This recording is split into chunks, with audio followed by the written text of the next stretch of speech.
Welcome, everybody. We are live. Good to see everybody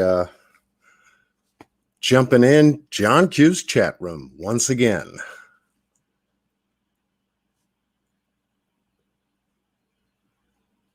I'm just getting a couple of things set up here. Miss Q Carlock is in the house. You are a moderator tonight. We have been working together not only on this case, the Summer Wells case, but we've been working together behind the scenes on a very extraordinary case I'll be mentioning later on in the live. That'll be for this upcoming Sunday, but good to see everybody. New Zealand Mysteries, first time here, welcome. You are most certainly welcome. Skeet, moderator in the house. Much love to you, Skeet. Keeping it down and holding it down with John Q. We've got an extraordinary, oh wow, the house is getting packed. See if I can run some names off over here. Pink Butterfly was the first one from Ohio. Sitting up here in the chat waiting for John Q. Lisa Lee, Carol C. Shaydock is in the house. Y'all get here before I do. Keep my parking space nice and warm. The reason I'm coming on live an hour earlier was the fact that sometimes when you schedule a live, you don't know who's going to go live on YouTube and kind of, show up before you do. I like to reach as many people as I can when I do go live. And so, I have to use the parking space theory. And the parking space theory, when you do a live, is, let's just say, let me use this as a metaphor. You show up at Walmart. It's always crowded. But the key to really shopping at Walmart is to find a parking space next to the door. As close to the door as possible. Why? Because there's a lot of parking spaces full of cars and you don't know how far you're going to be in the parking lot before you get to the door. Well, YouTube and content creators covering stories pretty much in that analogy is the same way. So I saw an opportunity. I looked on YouTube and I said, there's no one live. Okay, let me go now. And so I found a parking space. I'm right near the front door. I'm going shopping. How's that? Good to see everybody tonight. Sweet Pea, welcome. Aluminum Brain, Stone Cold. Miss Night Owl is in the house. Cat Eyes is in the house. Got well over 117 and growing. We've got some very important information to cover with you tonight concerning the Summer Wells case. I was supposed to go live yesterday. I had something in of a schedule bump. So tonight I said, if I got to do it tonight. Yesterday was an extraordinary day, by the way. Got Carol C. Dancing Queen, K. McBride. Peas is in the house. All in Tanks, Susan Treadway, Briaz Ma B, Soul Survivor, Francis Dean, Charlene Stevens, welcome. My goodness, Phoenix Rising. I've been bumping into you in a couple of other chat rooms too. Phoenix Rising, how you doing? Much love to you. Thank you for joining us.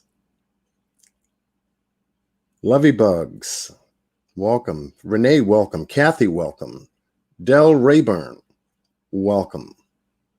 Tennessee Rose, we have Tennessee up in the house. Well, that's what we're going to be talking about. Tennessee is a hot spot for a number of cases going on. Lady R, welcome. Miss Davies from Welsh. DMD Warrior. New here, well, welcome.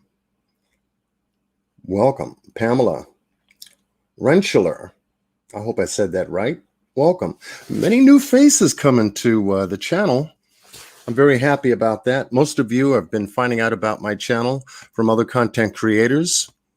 Much love goes out to those content creators that mentions John Q. I try to mention and name drop as many content creators covering the case because I feel we're all on one accord. We're all looking for the same resolution and outcome. That's justice, especially for our children. The children that we've been covering tonight and also for the last month, 2 months, 7 months, even more so than that time period, are very important to all of us. Their stories touch our lives. Their stories need justice. Tonight, I'm going to make a second contribution to the Summer Wells case as best as I can. Most of you are aware of the interview room with Chris McDonough, and he's done some extraordinary work, I must say. He wasn't stopped at the gate. He went right on through. And the interview he did with Donald Wells over the phone, and we were able to get an inside glimpse of that yesterday on his channel. Well over 15,000 people were in his room for the duration and length of that interview, 1 hour and 40 minutes long. I know a lot of people took notes on that interview. I was able to, late last night, catch bits and pieces of it as best as I can. And it was very revealing, extremely revealing, coming from one of the main persons of interest in this case, next to his wife, Candace Bly. An extraordinary interview. Mr. Chris McDonough and his wife and his crew, thank you so much. Without you guys, let me tell you, we would not be as far as we are with this particular case today. So my hat's off to them for covering it not only in audio, but live video interviews with family members and surrounding friends of the family. So tonight, as a part two to the first part I did, we're talking about the line of sight. We did a walkthrough with Chris in the last live that I did. And tonight I'm going to fine tune it a little bit because some new information has come out. And I thought incorporating it into that particular live would only make sense to, because Donald was able to not only do the interview with Chris over the phone, but he was also able to do something quite unusual. I'm still sitting here scratching my head as to the reason why he did it, but we'll get into that as we proceed tonight. All right. We have got a number of people that were waiting for me to come back. Well, I'm back. Karen Cobb, Spacebound. Kimberly Stringini? Wow. I hope I said that right. Much love to you. All the first timers that are here in tonight's live, wherever you may be. Matter of fact, let's open up the room in a different way, in a much different way, and we can kick it off. I'm not going to be here long. You know my live. Sometimes I will lose track of time and end up giving you a 3 hour, 3.5, 4 hour. I will not do a 6 hour live no more. That was when time really got away from me. Anyway, why don't you all shout out the state or the location that you are watching this live from? I'm in New York, So tell me where y'all are from. How far are we reaching? How far is the awareness reaching on the Summer Wells case? We've got Virginia in the house, Illinois, Nebraska, Ohio, Wisconsin, Baltimore, Massachusetts, Michigan, Florida, South Carolina, Florida, Ohio. We've got Washington. We've got Elkin Park, PA, Minnesota, Indianapolis, Nebraska, North Carolina, New Zealand, wow, Louisiana, Lexington, Kentucky, California, Texas, South Carolina, Fairport, New York. Okay. All right. Tanks. Laurel, Mississippi, Fresno, California, Clearwater, Florida, the Netherlands. Wow. Petra. Oregon, Miriam. Okay. Las Vegas. All right. Miss Q. Australia, Teresa. Wow. Rhode Island, Philly, Louisiana, Rogersville. Honest Rage is in Rogersville. Thank you for joining us. Wow. Portsmouth, UK. Del Rayburn is in the UK. Canada, New Brunswick. Okay, Kelly. Minnesota, Tulsa, Oklahoma. Tennessee, we've got Dale Terry out of Tennessee. Arizona, Kay McBride.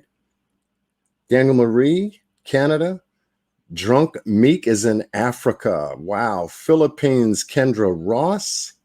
Ohio, Kansas, Kentucky. D. Nicey is in Philly.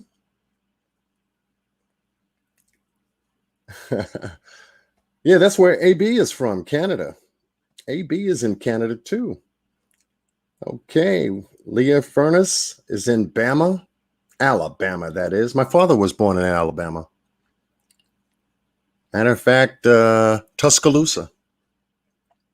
Bakersfield, California, Brit Spicy Life. Okay. We've got Bakersfield. Okay.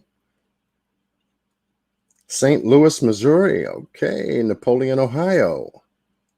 Wisconsin's in the house.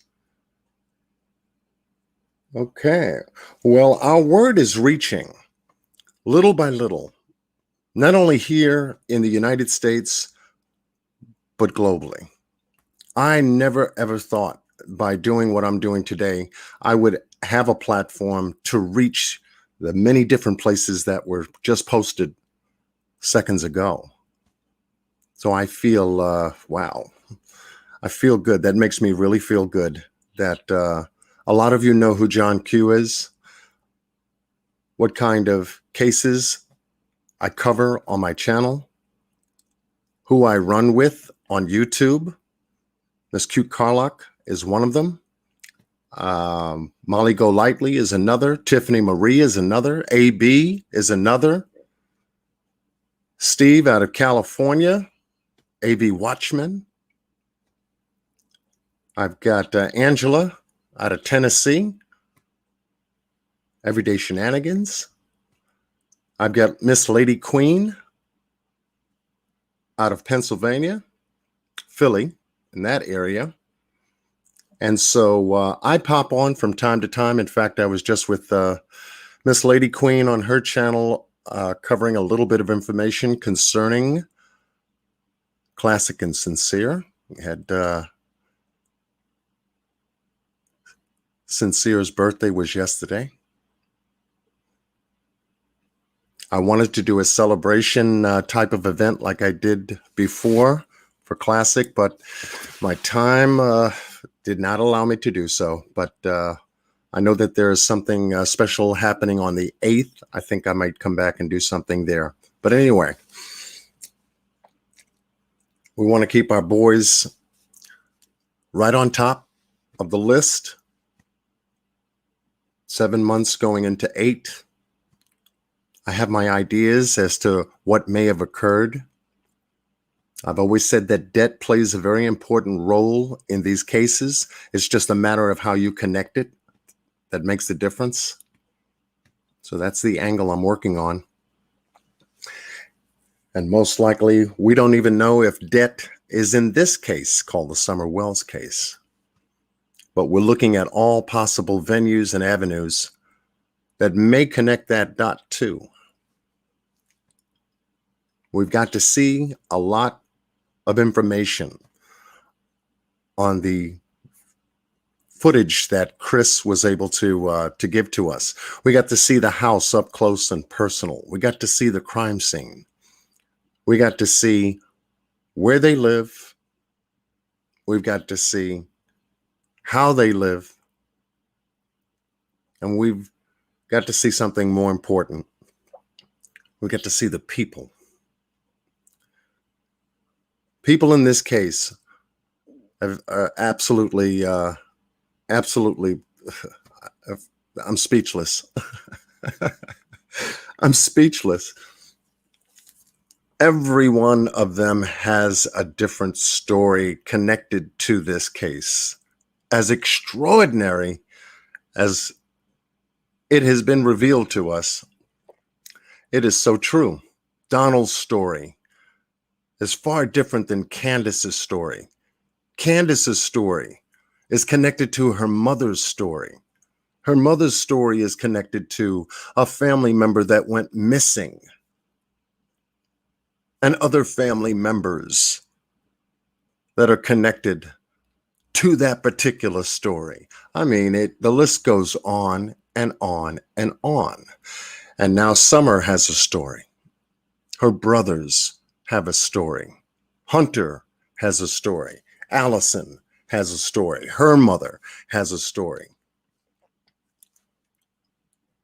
All these stories connected in a cluster make up the Summer Wells case.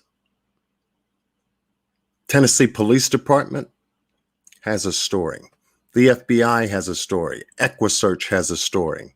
The Search and Rescue Team has a story.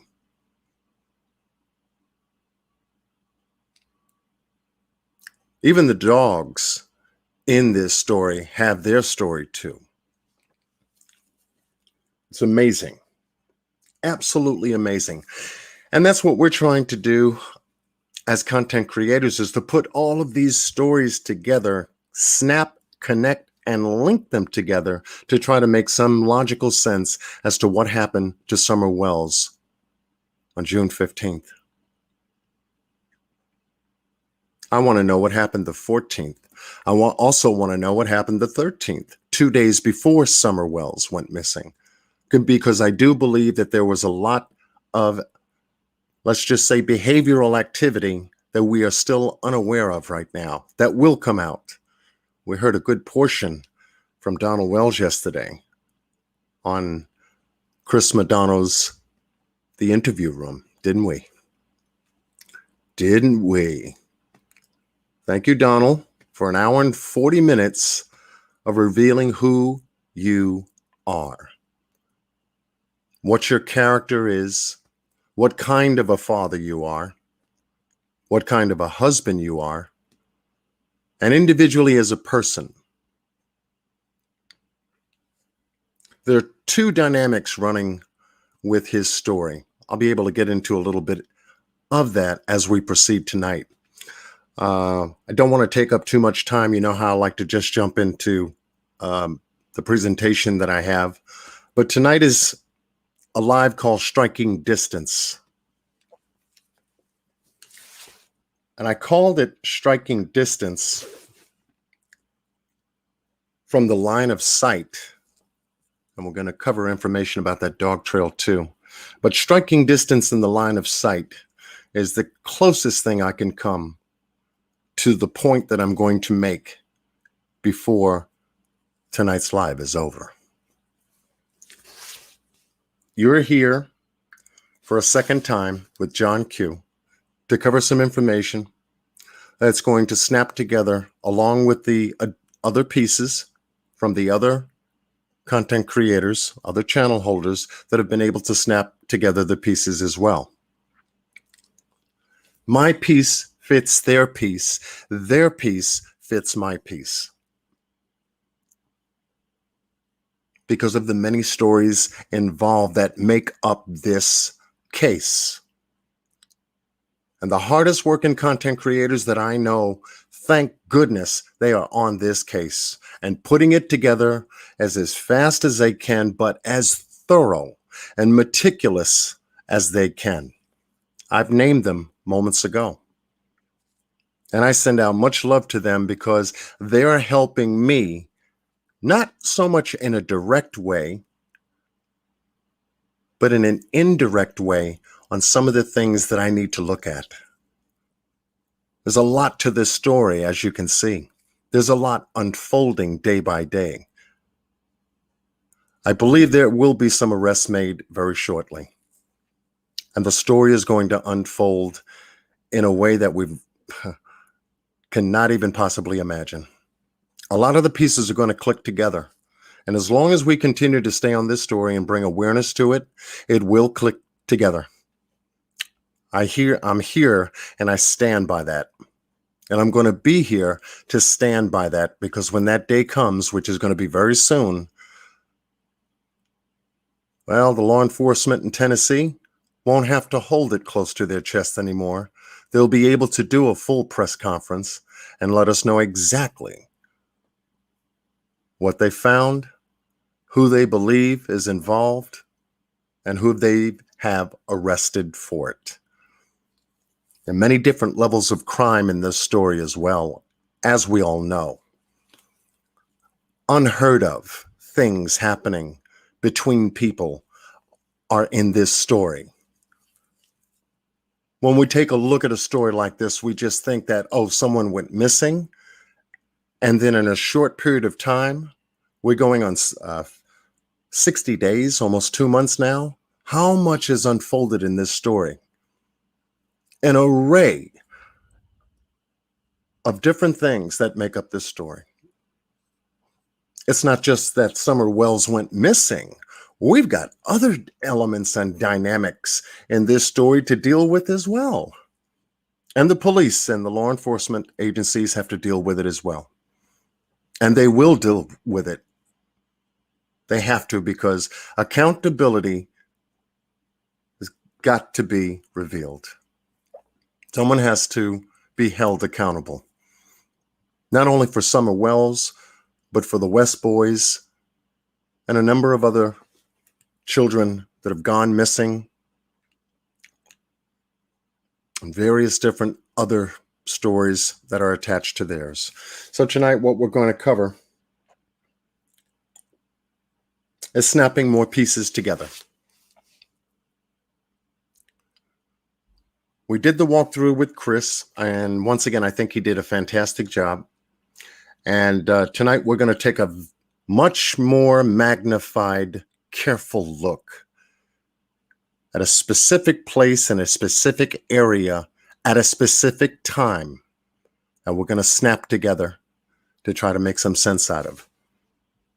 So with that said, much love goes out to everyone here in the United States and across the globe, sharing your time and your moments with John Q. in tonight's special live regarding Summer Wells, striking distance from the line of sight.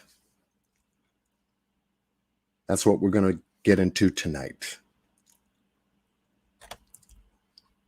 With that said, I'll be back in 30 minutes and we'll get things rolling.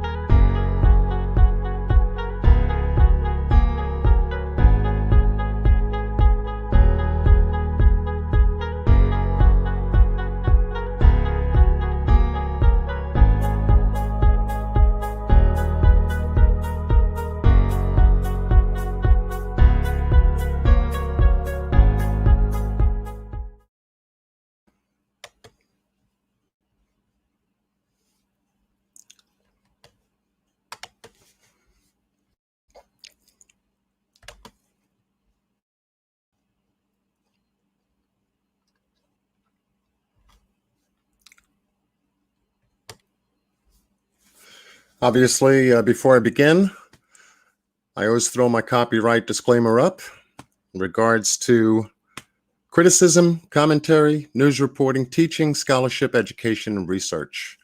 Fair use is a use permitted by copyright statute that might otherwise be infringing. Nonprofit, educational, or personal use tips the balance in favor of fair use. Any content creator that presents information, especially if it's off the internet or if it's off YouTube, Facebook, or any other social media platforms, should post a copyright disclaimer, because none of us own the exclusive rights to a lot of the information that is posted on social media. Only that information that is exclusively recorded or printed by an independent content creator whose name, logo, and brand that appears on their work has sole proprietorship of the information. This is where consent and permission is needed, and this is where consent and permission can be granted. And for content creators trying to work with other content creators, it is only right to connect with them, especially if it is sole proprietorship information, such as the work that Chris has done, and such as the work as a number of other content creators have done, to be sure that if you're going to share their information, give them a shout out, give them some credit, because that's all they're really looking for. We all gain and benefit a whole lot better when we do that. I'm sure you would agree. Okay. Do we have Tiffany Marie in the house? Aubrey's in the house. Okay, Aubrey. If you could drop some links, I'd like for you to find Miss Q Carlock's link and drop it in the room. And Miss Tiffany Marie, if you could find her channel and drop it in the room. Much love and props goes to those women who work tirelessly in their time to bring all of this to light. Thank you, Aubrey. Thank you so much for joining me and helping and supporting tonight's live. All right, so here's who we're talking about. Summer Wells, age 5, blonde hair, blue eyes, out of Tennessee, who went missing on June 15th. In the afternoon or close to dinner time, but most certainly in broad daylight. She has 3 brothers, ages 8 to 13. Her mom, Candace Bly, her father, Donald Wells. Her grandmother, I'm not going to say her name, but I'll just leave it at that. Grandma. Everyone knows her as Grandma. I called her something else on another channel, and, I'm not going to do that tonight. I'm going to be very respectful. But this little girl went missing in a way that just doesn't make sense. Classic and Sincere went missing in a way that didn't make sense. Michael Vaughn, the news story, just a week ago went missing. It didn't make sense. Xavier Harrelson, riding his bike, went missing. And it doesn't make sense. Why are these children going missing is the big question. And they seem to be falling in the same age group, with the exception of Xavier Harrelson, 5-year-old, blonde hair, blue eyes. They live in these states or places that they've just got nothing around them. Look at Classic and Sincere out of California City, California. Where were they when they went missing? We covered that story. The rugged terrain of the Mojave Desert area in California City. Why there? Xavier Harrelson out of Iowa. Why there? Michael Vaughn out of Idaho. Why there? I'm starting to see a pattern of some kind of child abduction. These kids are going missing in these wide, open, spacious, terrainy type states or locations. Have you noticed that? Type of 1. Type of 1, if you're starting to see what I'm starting to see. These stories that are coming up in isolated areas. They're not in the cities like New York City, like a Manhattan, like a Los Angeles, the Strip in Vegas. Yes, okay. Okay, everyone agrees. Tiffany Marie is in the house. Yes, in the middle of nowhere. These abductions are happening in the middle of nowhere. It's a pattern here. These abductors are finding these children in isolated areas. Keep that in mind as we proceed. It does play a very important part in how our children are going missing. Then the next question that we ask ourselves is, what's happening to these children after they go missing? Are they being sold? Is there an underground black market for the selling of children in the United States of America? Are these children being sexually molested by predators out there? Are they being taken for profit or given for profit? Are they sent overseas to other countries to where we may never see them again? They're going to the child labor markets, like in the far Asian countries, some of them. When I found out that a certain sneaker company here in the United States was using a foreign market to produce their products, and the age group that were working in factories were definitely under the age of 18.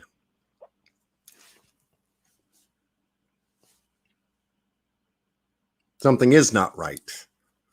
Something is happening. More so today than ever before. I have never heard story after story after story come out day after day, week after week, month after month concerning our children like this. It means that America is breaking down in its value systems. America is breaking down not only in its value systems, America is breaking down in its parental value system.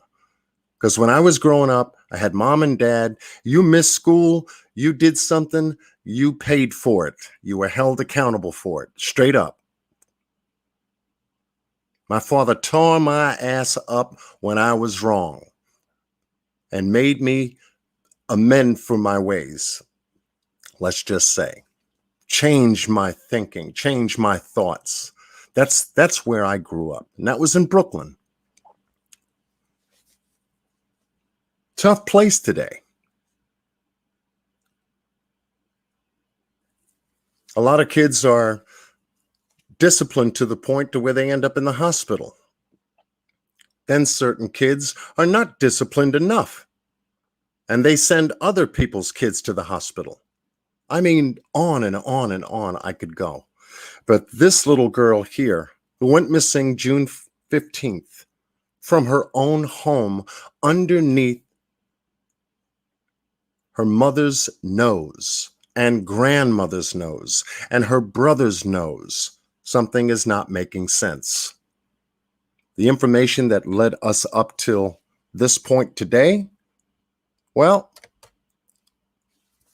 starting to make sense.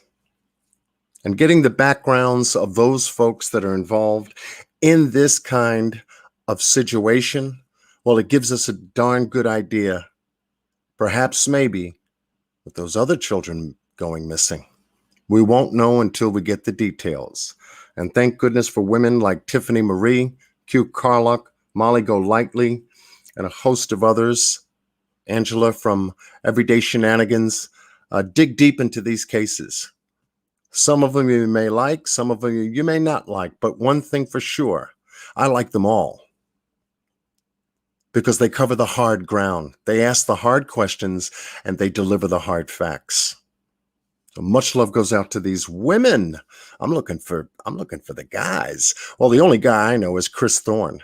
I think he does excellent work on his channel too. Chris Thorne, much love to you, brother. If you're in here too, My hat and heart goes out to you for covering the stories that you do. Miss Dr. Latina is in the house. Thank you. You and I have got to get a panel session going. I'd love to have you, I guess, cover some information that, could give us some insight on the mindset, the states of mind that produce the results that we see when our children go missing. I know you come across a lot of these stories yourself in your private practice, Miss Latina. Thank you for joining us. And thank you all for joining us. Let's go to work, because Summer Wells needs justice for her case. In our last live, and so does Michael Vaughn, out of Idaho, who just went missing. 5-year-olds, blonde hair, blue eyes. Here we go again, folks. We're starting to take a profile of these children that go missing. The police are using the same search techniques as the Tennessee law enforcement are looking for Summer Wells. FBI, it's the same agencies, with the exception of EquiSearch. And I couldn't believe what happened to EquiSearch in the Summer Wells case. I'll get into that a little bit later. But I wanted to make sure that I posted Michael Vaughn's picture. It's a recent story that came out last week. It's just hitting my table. I'm starting to see a pattern. I will continue to follow up to see how far that pattern takes us.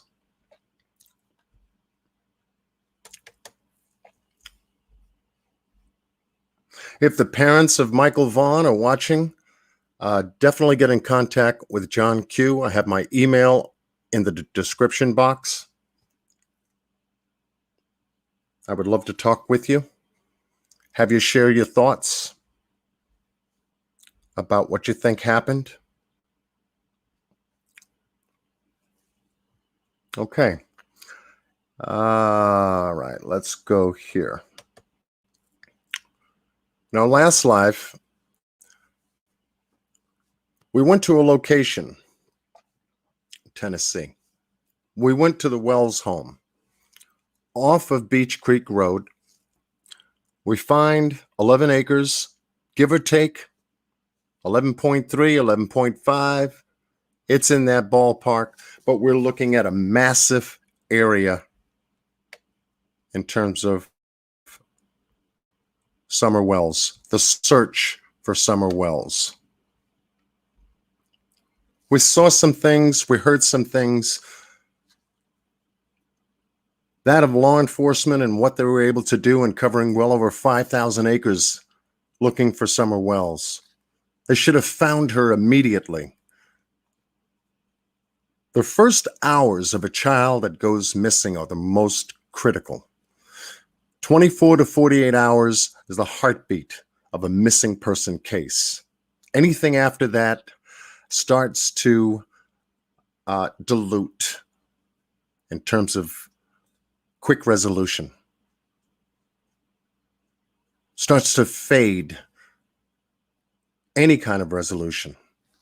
To go to work on a crime scene, such as the one that we're looking at here, and to be able to produce the results of finding a child on an 11-acre land mass is very time-consuming indeed.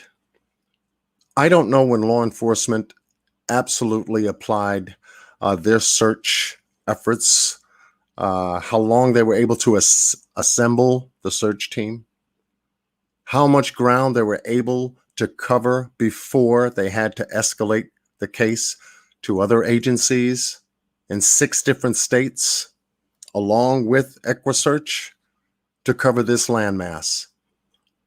But whichever, finding a child as quickly as possible that went missing is the key to quick resolution.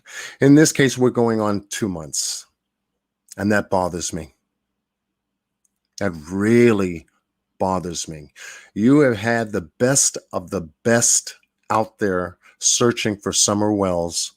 It is now 51 days, and she has not been located at all. Why is that?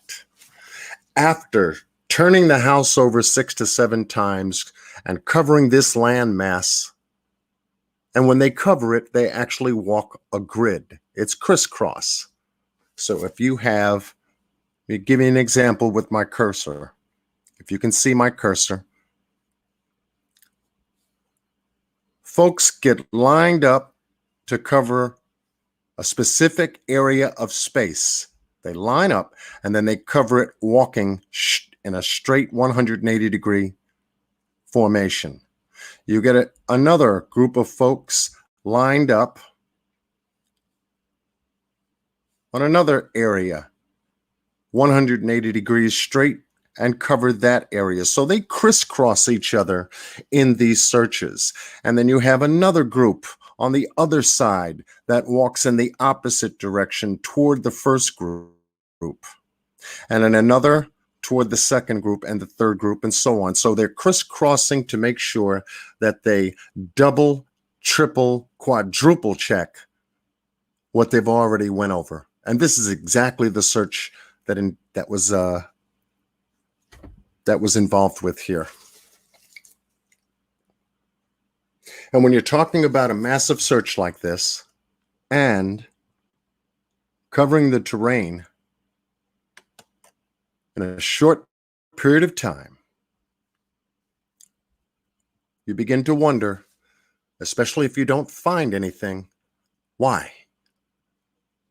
Children go missing as quick as the blink of an eye, whether it be a parking lot in a shopping mall, whether it be on a city street. The likeliness of a child going missing in a heavily populated area and being found is far quicker than in a highly dense, very less or little population. And then you've got your work cut out for you. But here at the Wells home, we're talking about line of sight issues. I've discussed a number of them with you the last time we were together. But this is the line of sight and study that I've been working on for the past several days. This bothers me. This cul-de-sac off of Ben Hill Road bothers me.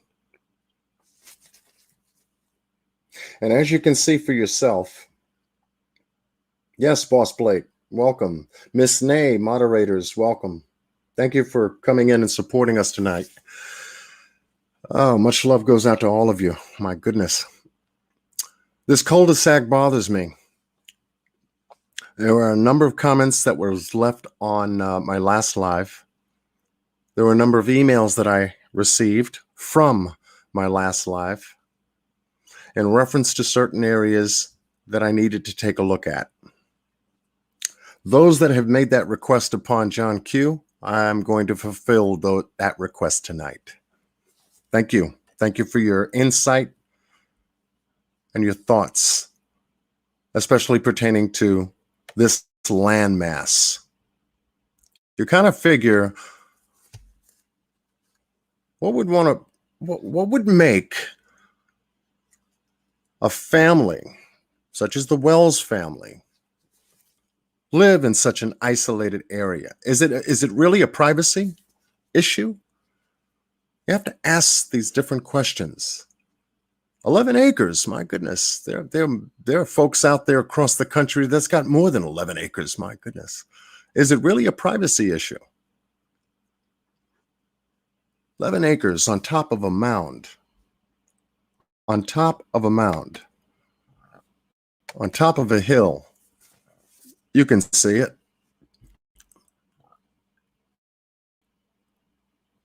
You can see it. This is a massive mound. The terrain around the mound is absolutely massive and rugged and extremely dense. This is all in the line of sight, though. But this driveway, this perimeter around the house, consists of lines of sight. When you begin to take a look at certain things, certain places, in certain areas, you have to ask yourself, does the stranger abduction work? Donald says somebody came up there, took his child, and walked off with her. Backing up Candace's narrative because she was there. Donald was allegedly at work in Jonesboro, 45 minutes away by car or truck. But here you have Candace, Grandma, and the three boys and Summer at home a little after 3 that afternoon. If they left and dropped Hunter off at 2:30 and took the ride straight back home, no other stops, saw no one else, and came right back here to the resident, we have to include a timeline for that. So if they got back here a little after 3:06, let's be very gracious and say 3:10. Now we have an on-premise timeline. From 3:10 that afternoon until the first 911 call went into police. Who called? Donald or Candace? Whose call hit the police computer boards, the switchboard, first?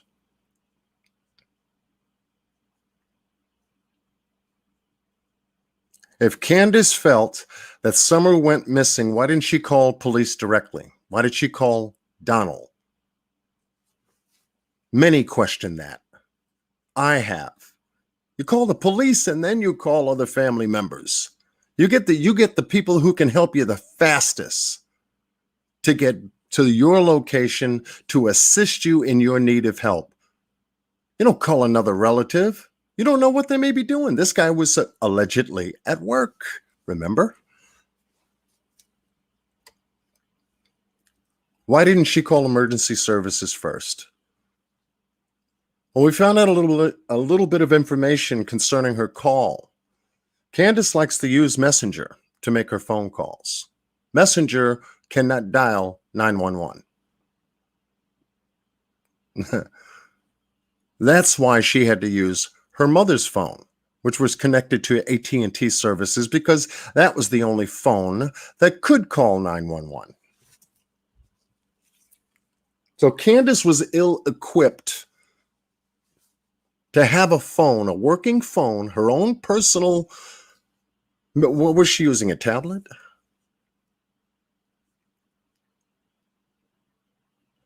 Or a phone that just didn't have service? Either way, she couldn't use her own phone. She threw it in the back of his truck. The truck. His truck. What truck? Whose truck? Answer that question. Whose truck? It sounded like you said his truck, but if you're talking about his truck, then whose truck is his truck? Why did you throw your phone in a truck? Why don't you just take it with you? We start to question the statements that were made in and around this crime scene. And the statements that Candace made at the time don't start to add up too quickly. Doesn't add up. Flat out. John Q said that. I'm going to actually say some things that you need to hear.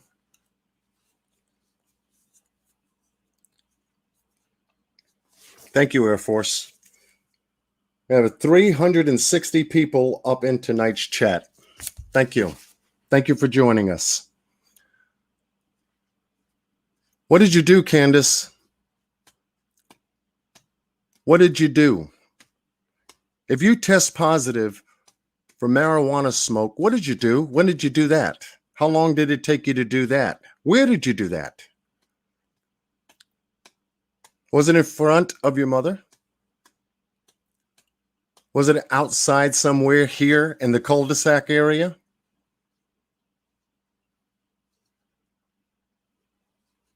from 3:10 to 6:30 as the narrative goes. There's plenty of time and activity here that's still unaccounted for. Not known. You tested positive for substance, marijuana substance. Okay. What else did you do? Did you drink? Were there iced teas in the icebox? Did you have something else?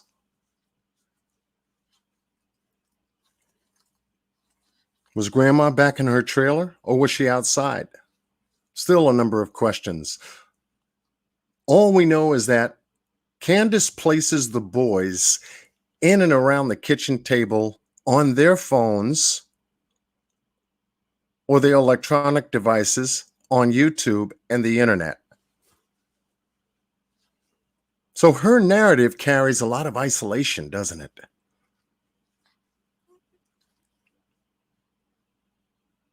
Her narrative carries a lot of isolation. People in different areas at a specific time. She was with her mom, then she was with Summer. She walked Summer to the front door. Why would you have to walk Summer to the front door? That bothered me too. She told Chris that she walked Summer from the flower pot area of where the camper is, and this particular area right near the camper, she walked at an angle which is not 180 degrees far across from the camper to the house. This is at an angle. Look at my cursor. An angle. You cannot see the front door where the boys are inside the house. Candace, there is no way in the world you could see that. Now you're under the influence too. What did you see? What did you really see? Or was that your imagination? It just sounds good to say because I was here on the premises. But I'm looking at this particular aerial angle here, and I'm saying there's no way that she could possibly lay eyes on that front door because of the angle of the camper. How long did it really take you to put on that leg brace? The knee brace, leg brace, grandma's, mama's. What conversation did you have with her at that time? Was she also under the influence at that time? What time did Don call you when you were out, either putting in or picking up prescriptions?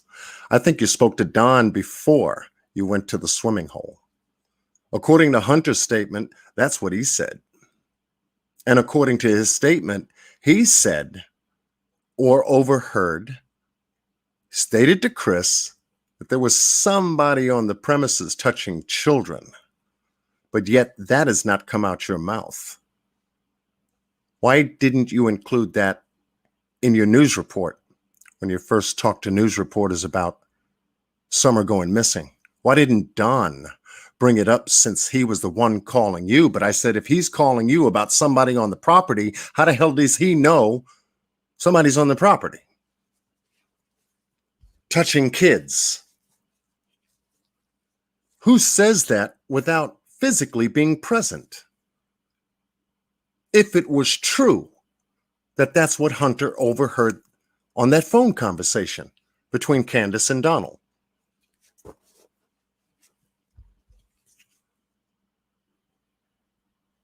Who says that? How does that work, Donald? Why did you really call Candace? You said it was a checkup. What else? Checkup for what? What time was she going to be back home? If so, why did you ask her that?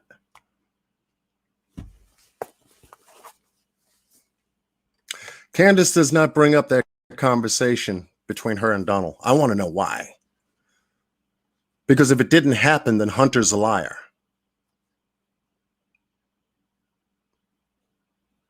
But if it did happen, Donald's a liar. And so is Candace. This is what makes the story. This is what bothers me about this story. They think we're sitting here doing this on YouTube, presenting this information and covering this case like we have nothing else better to do and don't give a damn about it.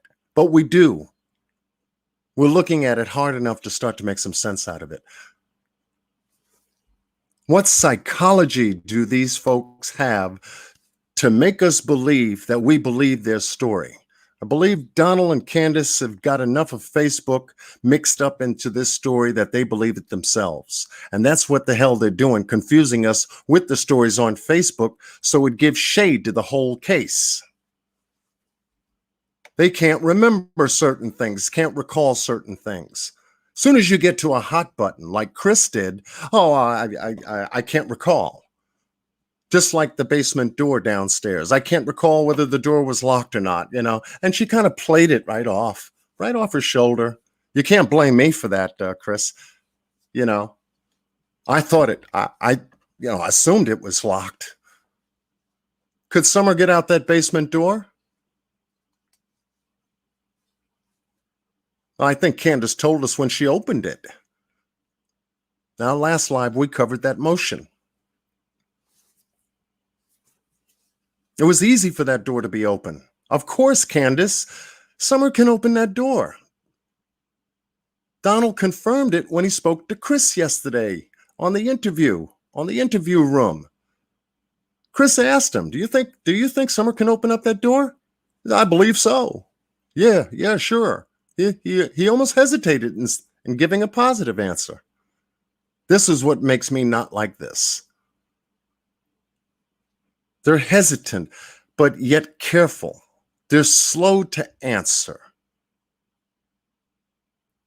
which to me shows purposeful deception. I'm putting it on a table, folks, tonight. You're going to walk away from this live a little bit different. You're going to add Chris's live. You're going to add a number of content creators' information. Web Sleuth is another program I enjoy watching. I think Catherine does a great job in covering, I think her name is Catherine. If it's not, I do apologize. Just started watching her program as well. But she does a great job in the psychological makeup, or for a better word, profiling this case. That's what the good investigators on this case do, profile it. We're starting to tie in some characters. We're starting to look carefully, deeply at the statements that make up the body of the story. Candace doesn't remember whether that door was locked or not. Donald says it was open. It was unlocked. He said that on the news, with his son standing directly beside him, one of the boys. Why did he do that? Was he trying to use one of his children as an emotional anchor to stay focused on the question and portray himself as a good father, and that his children love him, such as what he has been talking about concerning Summer?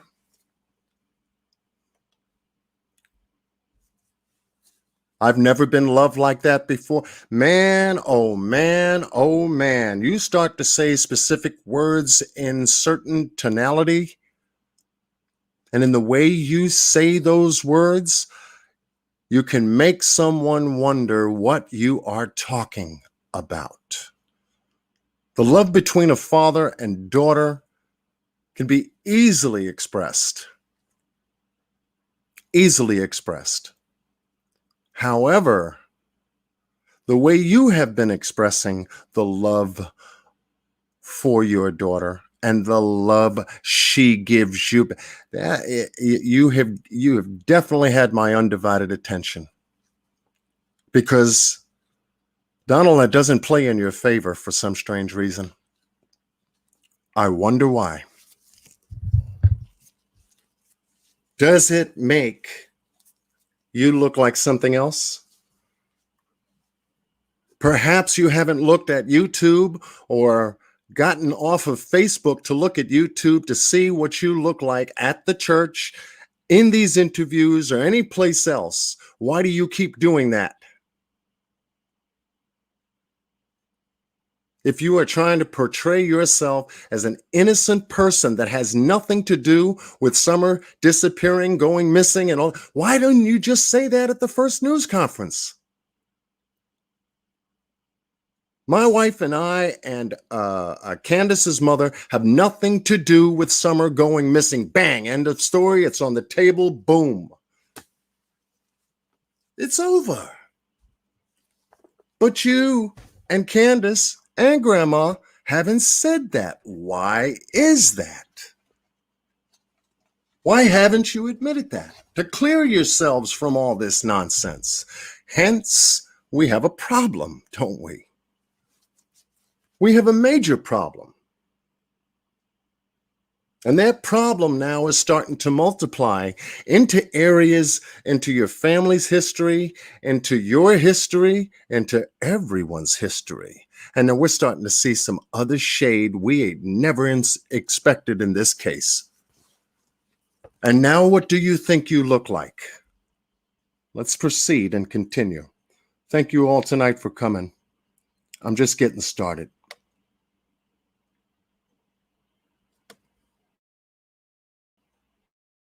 I'm just getting started.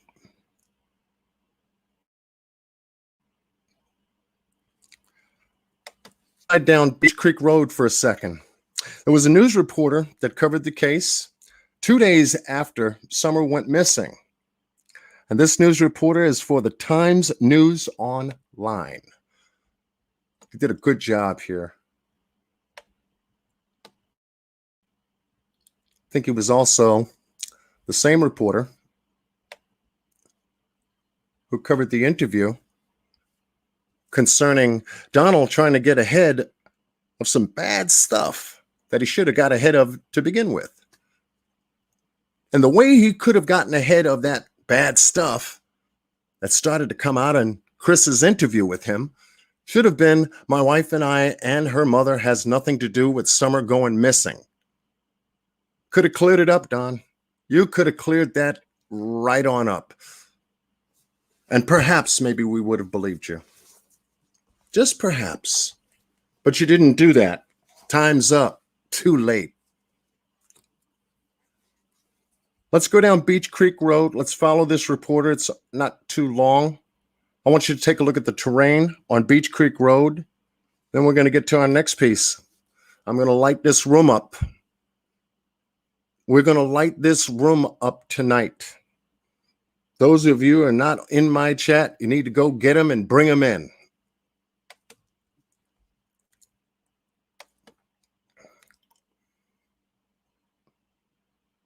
Tell them to stop what they're doing. John Q he's queued up tonight.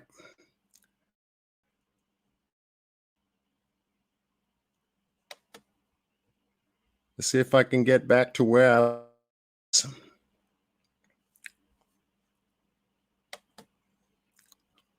Give me a moment, folks.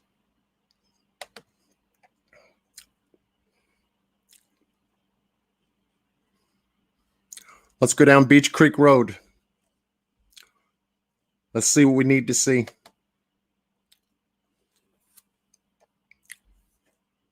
Let's find out some answers to some questions about what Donald and Candace are not telling us and why Grandma is not there anymore. Granddaughter's missing, just like your daughter went missing. You do then up and leave and let the authorities handle it? Buick, GMC, or a Cadillac. I'm not looking for a Chevrolet or GMC or Cadillac, dude. Thank you very much for your little ad. Let's go on the trip. Let's take a ride down Beach Creek Road. Thank you for the Timeline News. They did a great job.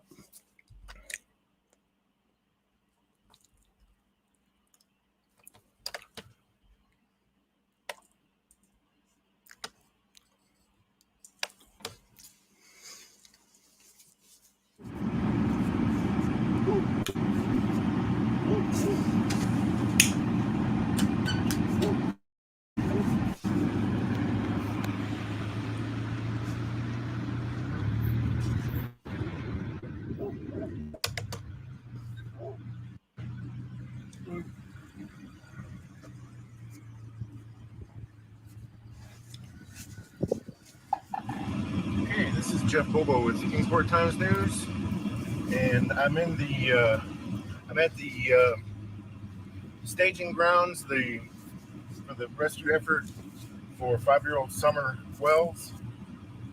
This is the Mount Carmel Free Will Baptist Church, and just for the record, I'm in my car, but I've got my tripod, so I'm not breaking the law. I'm not breaking the hands-free law, but I just wanted to give you an idea of the territory, the grounds that they're covering here. This is the command center. Been since Tuesday evening, and so from there, this is Beach Creek Road. This is basically the end of Creek Road on the way to Sullivan County line, and I'm going to give you an idea of the terrain, the territory, the distance that we're talking about. The command post at the Mount Carmel Free Will Baptist Church on the road, that's where we just pulled out of. Now we're going about 45 miles an hour, and you'll see what the terrain looks like and how far it is. The Ben Hill Road area where Summer Wells was missing and where the rescue efforts are taking place. They had to make their command post at that church because there was enough flat ground and room for them to come and park their vehicles. And they've been busing, for the most part, rescuers up here to Ben Hill Road, which we're approaching. Okay. As you can see, this news reporter is covering the Beach Creek Road area, the same road that Chris was on. And when Chris covered this, he did an absolutely amazing job. I tried to cover it on Google Earth in my last live. I was able to at least find some better work that would show you not only what the terrain looks like, but how dense it is on both left and right hand sides. This is a one-way trip to Ben Hill Road. I want you to take a careful look at his drive. As you can see, there's a lot of vacant ground, hayfield. There's not very many residences here. Very sparsely populated part of the county.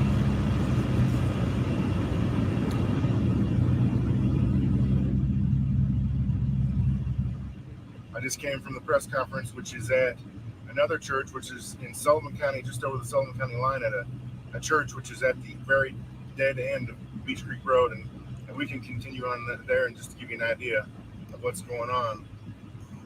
That's where the media has been staged. Let me back it up 1 second. Of what's going on. That's where I wanted to stop, folks. Tell me what you see. Tell me what you see. Tell me what you see. You see the road. You see the terrain to the left. You see the road and then the terrain to the right, how dense and high the grass is. But what do you also see?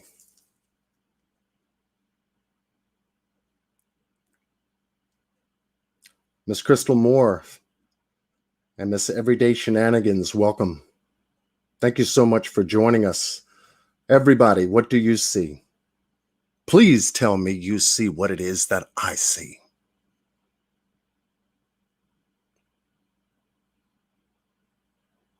It's that shed.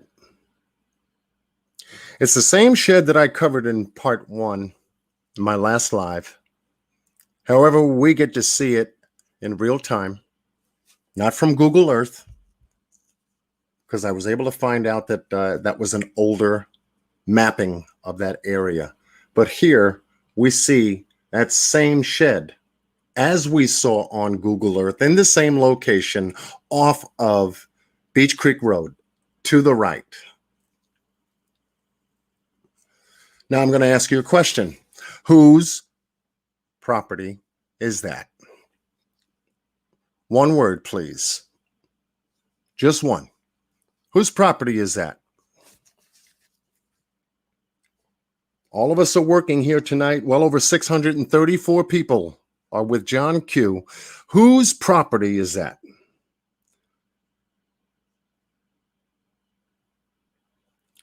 It's the Wells property. That's been confirmed now.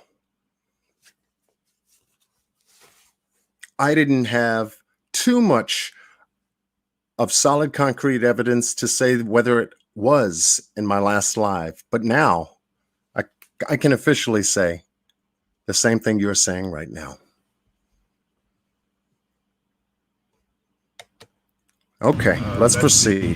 That's where the media has been staged. So they've got the media. I'm going to stop here. In a few seconds and in a few moments, we're going to connect with Ben Hill Road, which is a road that breaks off to the right. The two guardrails on this road, there is no place to park, not even a shoulder. No one could park here. That is evident. Beach Creek Road, here we come. We're approaching Ben Hill Road. See the sign there, and you can see over this mound here. This is Ben Hill Road that breaks to the right. Police authorities are there on location 2 days after. This is the setup, folks, on Ben Hill Road between Ben Hill and Beach Creek Road. You would figure they would have far more emergency vehicles, far more equipment 48 hours later after Summer went missing. But we don't see that here. We do not see that here. Let's continue. Just two police cars. And I can't stop because this is just two police cars. Hawkins County Police, why is that? Why did you just have two cars out there 48 hours after Summer went missing? Just two? Where are the rest of the emergency service vehicles and personnel 48 hours into this case?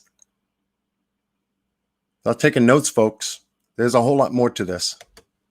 Blind curve, but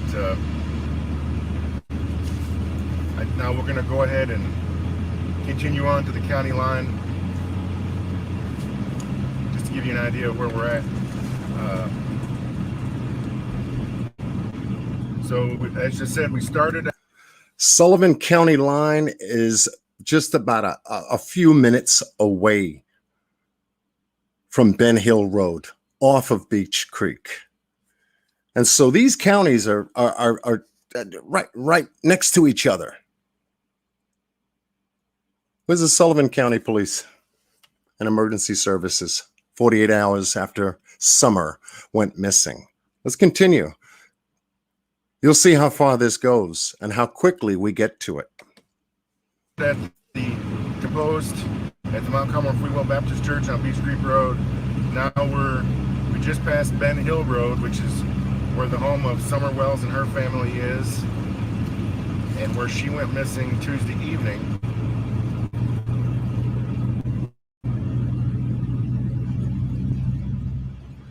Approaching the Sullivan County line, just to give you an idea of what the geography of this community.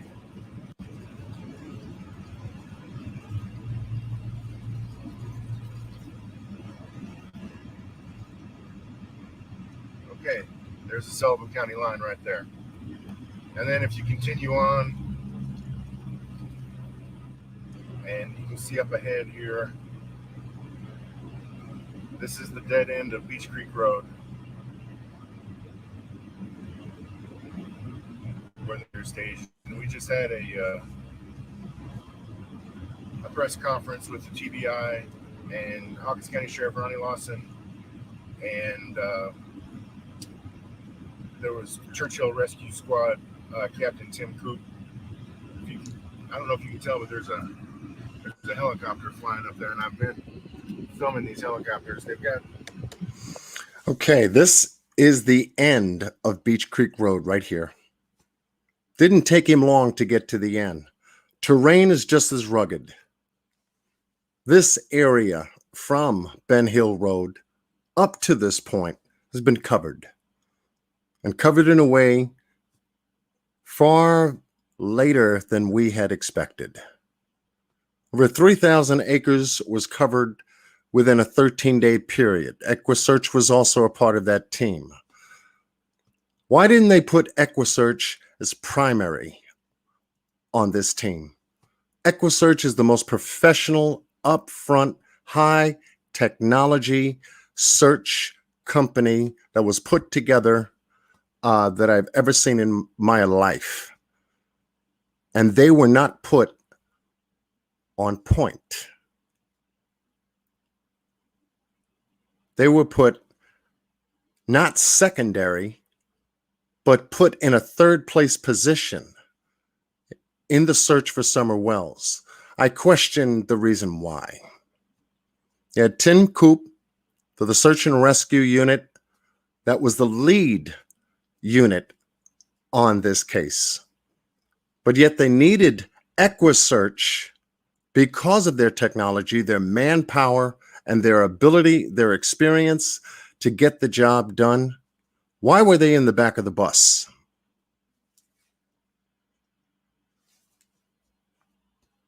Whose decision was it to have EquiSearch in the back of the bus? Because whoever made that decision was wrong. Is it the FBI or the sheriff's office? One of you guys is wrong. Tim Coop wanted EquiSearch in front as they should have been. But I believe that there's some politics going on back and forth between several agencies. And EquiSearch was not put in the forefront as they should have been. EquiSearch was put in the back of the bus. And for Dave Rader, who led the team for the EquiSearch team, Midwest EquiSearch, my heart goes out to you and your team for doing the search you guys did. The first 13 days, and then the most recent about a week and a half to 2 weeks ago over the weekend. But where are you guys now? Are you guys still out there searching for summer?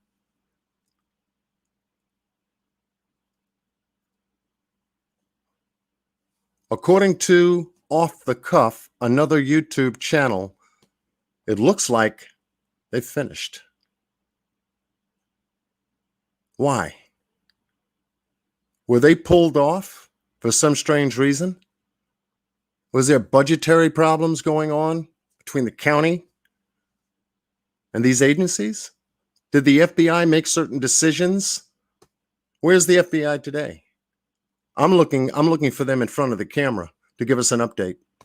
Out of all the work that was done, and we're closing on to 60 days, we're at 51. 60 days, where's the report? What do you got? What's shaking? What's cooking? FBI, Sheriff County's office. Where's Tim Coop in this now? What position does he hold? Well, it sounds like they made a decision. Have all decisions made for any searching go through the sheriff's office, so I know who made the decision. It don't take that long to figure out. Let's go. They've got rescue help, Tennessee Highway Patrol has provided. So I don't know if you can see that or not. But anyway, so you can see that's the media center. You can see over my rearview mirror. That's the media area, and we're gonna go ahead and sign off here. This is the Van Hill Road again. or Ben Hill Road, I'm sorry. There's Ben Hill Road again. 2 patrol cars, 2 officers, 48 hours after Summer goes missing. This is all they got. Why did it take them so long to make a decision to get EquiSearch in there? 48 hours after the fact. And then do what they did just most recently. I just don't get it.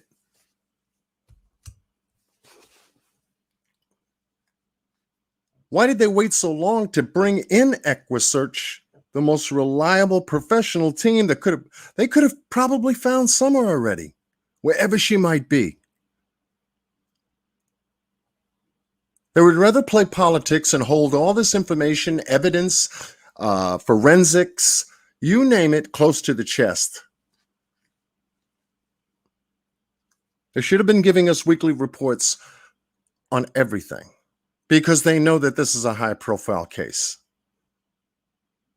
It is the most massive search and rescue operation to date this year, compared to Classic and Sincere's case. And I heard something about Bakersfield turning down EquiSearch to look for the boys in California. Why? What is going on with these agencies?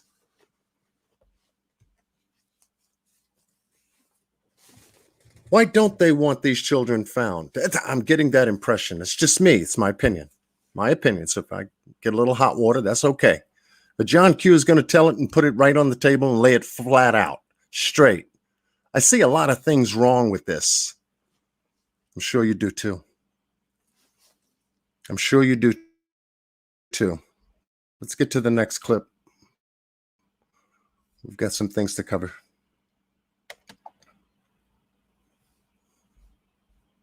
And this is where I found the story to be absolutely wrong. The same story that you saw, I saw. I'm going to play a little bit of it. I'm not going to really expound on it because it makes me feel some kind of way about these folks. Now that we are almost 60 days into this, how much do we know about Candace Bly? How much do we know about Donald Wells now? How much don't we know about Grandma? Why did she go to Wisconsin? Your granddaughter's missing, but yet this is your idea. Now, if the searchers, after flipping the house 6-7 times in a 13-day period when they first went out there to search, I get it. It is annoying. I get it. Temporarily get put up someplace. Okay, then you come back. But she didn't come back. She left. What's the story there? What did you and Candace talk about? Why did Don and Candace agree for Mom to leave? Why? What purpose does it serve? We get to dig a little deeper. We start to realize that the building is shaking and stuff's coming loose off the story. That's what it is. Grandma's not going to stick around to support what's going on. It's obvious. Let's listen a little bit to this first interview. We know that Candace didn't fill in a lot of the blanks, but this was a quick, basic interview.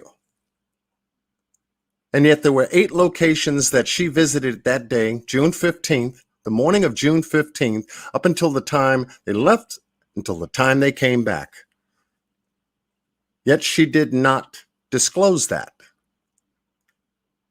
Yet in this same interview, Donald Wells and Candace Bly never said that they had nothing to do with their daughter going missing. This would have killed the case for them, isolated them, excluded them from any kind of foul play. In our minds, though. Not until the police checked it out, but at least in our minds. Then if the police couldn't find anything thereafter, guess what? Moving right along to the next piece. That didn't happen here. Now we have to go back to the beginning because the truth is always at the beginning.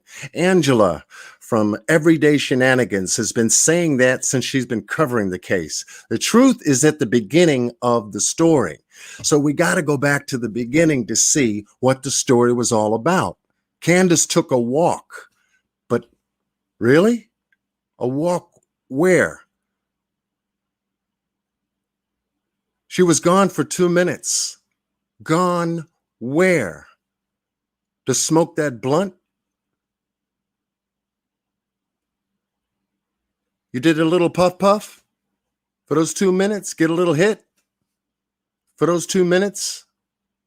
I don't think so. I think it was more than 2 minutes. Candace? Takes a little time, Candace. Your phone is buzzing off Messenger. You're looking at your Facebook posts on your phone, Candace. Didn't take 2 minutes, but let's see what you say though. Let's see what Candace says. I know she didn't walk away from this property by herself or off this yard by her swing. I feel in my heart that somebody has came up here and took her, has lured her away from here. Me. Why do you feel that way, Candace? Why was that the first thing on your mind? You feel that somewhere in your heart somebody came up there, lured her away, and took her away from you.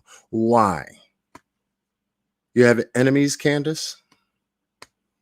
You have people looking for you? You owe somebody something? Do you and Don owe somebody something? Who would go on 11-acre land plot, the middle of nowhere, dense forest and foliage off of a lonely highway that's got no lights, more or less people walking on the sidewalk? What am I talking about? There ain't no sidewalk. Where's the traffic lights? More or less electrical power lines that should be running the road as well. But there's nobody there. There's no houses. This shows you how dense and rural that area is. Why would you think someone could have the fortitude, the guts, and the willpower to go to your house and snatch your kid? Why aren't you telling us? Me and my mother and her were planting flowers. And we went in after we got done washing our hands, and she got a piece of candy from Grandma. And she wanted to go back over and see her brothers. And I said, okay. And I walked her all the way over to the porch. Why did you have to walk her all the way to the porch? What benefit would that have been to you if she was in the line of sight? You could not have stood there, whether you were at your mother's camper or even standing between the camper and the house, to watch her go into the house and yell, "Boys, watch your sister," from where you were. Or were you where you stated that you were at that time? Were you doing something else? If you tested positive for marijuana, it must have been some good stuff, because you look like you're on it right now.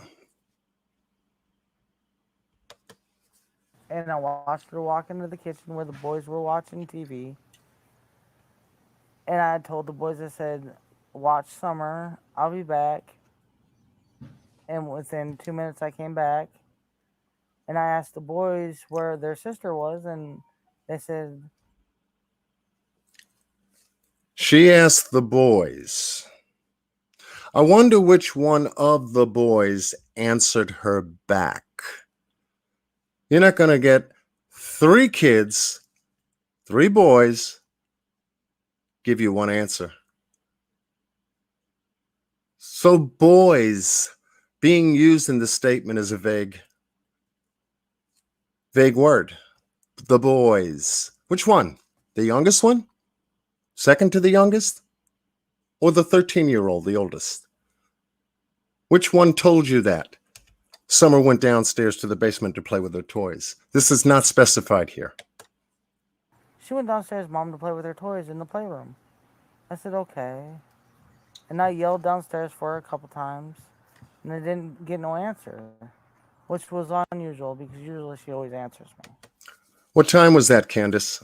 What time did you go to the beginning of the basement door and yell downstairs? Where's the timeline? Was this after lunch?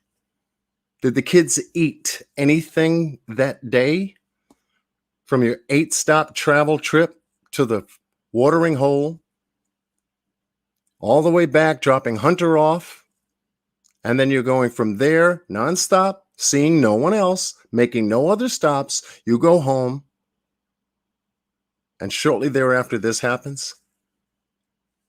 Did the children eat that day, Candace? Did you make them something to eat? You did stop at the store to get 2 containers of milk, perhaps some other food products. Let's see what she said. And so I went down there to check, and she was nowhere in sight. She was just gone. I don't go on. Who says that? The word gone. Why didn't you say you just didn't see her downstairs in the basement? I checked where she sleeps. I checked where we sleep. I opened up the back door, checked outside in the back. You didn't say that. You just went to, and she was gone. I went downstairs and checked, and she was gone. Poof. That's what you want us to believe.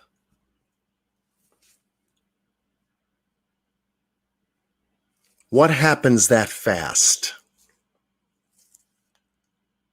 Nothing happens that fast without human interaction. Nothing. Walks around here or runs because I'm scared of the bears and snakes. She doesn't walk around her own property because she's scared of the snakes and the bears. Well, according to most people that do live in the country, the rural area, the bears and the snakes are deep in the forest foliage. I wouldn't mess around too much on open terrain. This is especially the cul-de-sac that you guys live on and in and around. Weren't too worried about the swing being near the tree. But bears and snakes, I find that as a deflection for this particular missing person story. But let's continue. And even the coyotes that are around here. Well, whoever has my daughter, I pray and hope that they have not harmed her and they bring her back safe and sound. Just go to the FBI, the police, and clear it up. I mean, I don't know. It seems. Donald's body language is absolutely amazing to watch. Shoulders, neck, his face is flushed on certain statements that he makes. His eyes tell a very, very important part of this story.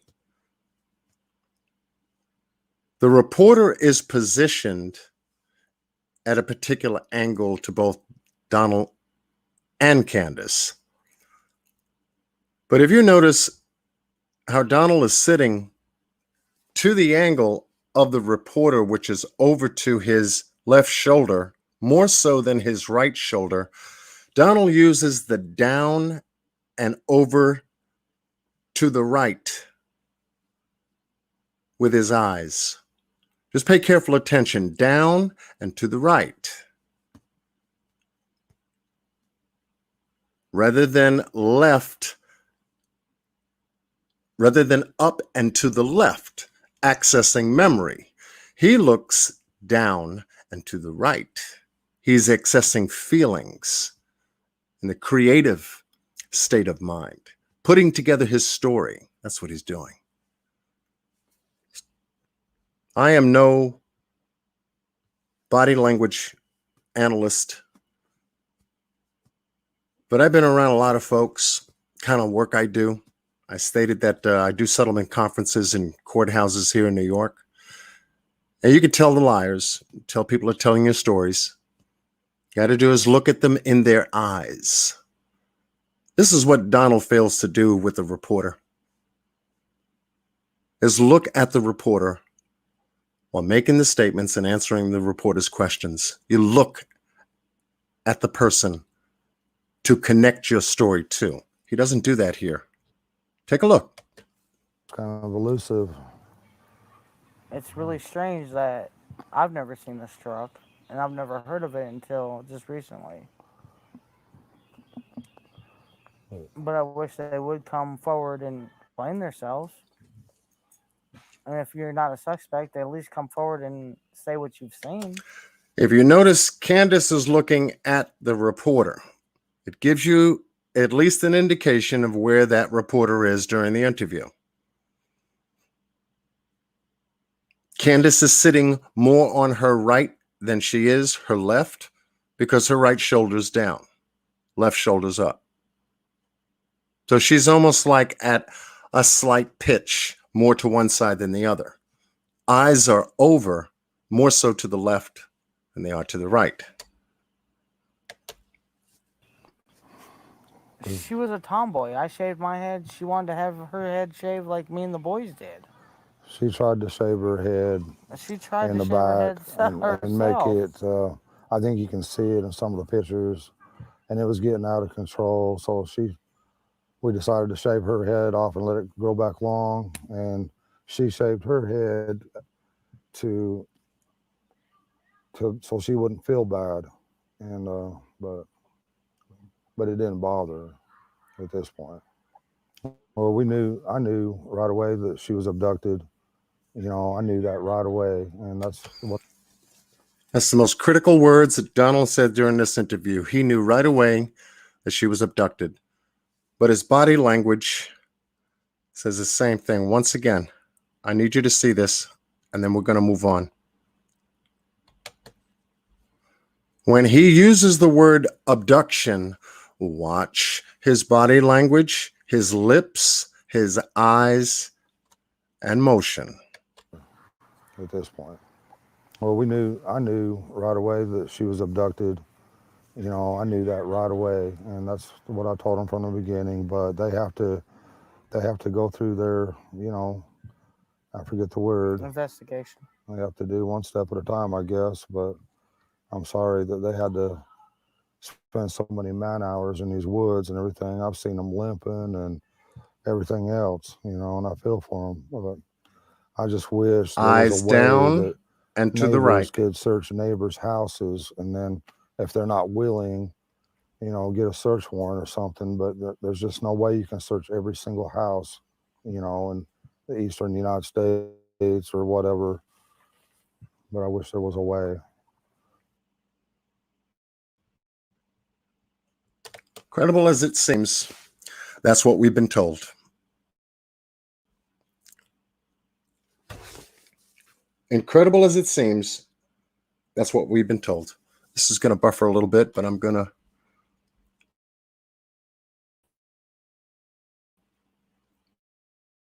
move on because I know the scene. ADHD saved 10 hours reading articles with Chrome extension. But no, by all means. Okay. This is what threw me for a loop. Can everyone see this? Just type a quick one. I can keep moving. Can everyone see this?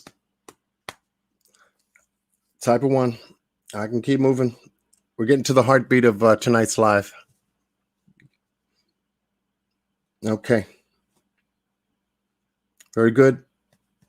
876 people in here. Thank you very much. Much love goes out to you, spending your time with us. I think we're going to hit the 1,000 number. I truly believe we're going to hit 1,000. Much love to you. Thank you. Thank you. Okay. When I first saw this, I said, okay, what content creator put this together? And then I found out it was Donald. And I said, why would he do this walkthrough? Was he asked to do this walkthrough? Did he have to prove something about this walkthrough? Did he have to really show us something about this walkthrough? It puzzled me. But he did the walkthrough. And I said, okay. So folks that are nervous about something in terms of credibility or believability have to go the extra mile to try to show us some kind of truth, to try to prove to us that the story that they're telling us is the story as to what happened. We talked about this back area in our last live. We talked about it extensively because I had found that there were certain blind spots in and around the house area where Summer could have opened up this door, it run out, and as Candace stated in the live she did with Chris, that she used to open up this door and come right out and go right here to the side where the door is, right where that can is right here, this item right down over here. She used to be in this area and then swing around the building to go to the tree that has her swing. There is a footpath around side of the building, and that would be Little Summer's footpath. I believe she created that herself, coming in and out of this doorway so many different times, whether it was rainy or dry. She created her own footpath to her swing, to her play area in and around that house. I said, what is Donald doing here now? What is he? He's trying to make a point. Let's see if he makes that point. I'm going to go through Donald's walkthrough. I'm going to use the most intense critical mind to do it with you. You're going to do it with me, John Q. And we're going to see what Donald sees. We're going to absolutely see what he's really trying to tell us. And so in light of this, this is Don's walkthrough as he made a statement in reference to the dog trail. This is his story regarding the dog trail. Let's take a look.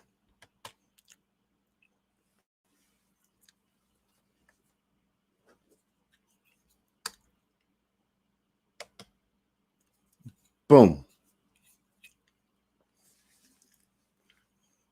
Now, when Chris and Candace came out during the time Chris interviewed Candace, this is what Chris saw too.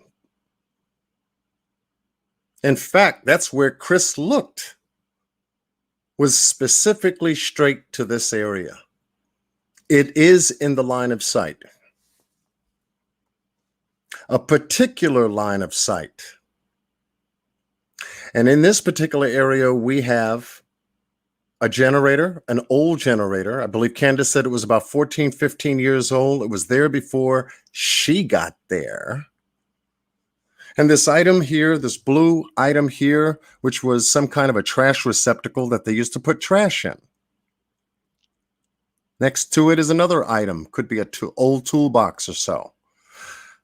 But this was the area of concern. And we'll see as we step into this particular area, which is right in front of the driveway, leading up to the house, between the two buildings called the resident and the grandma's camper. Okay, Don, take it away.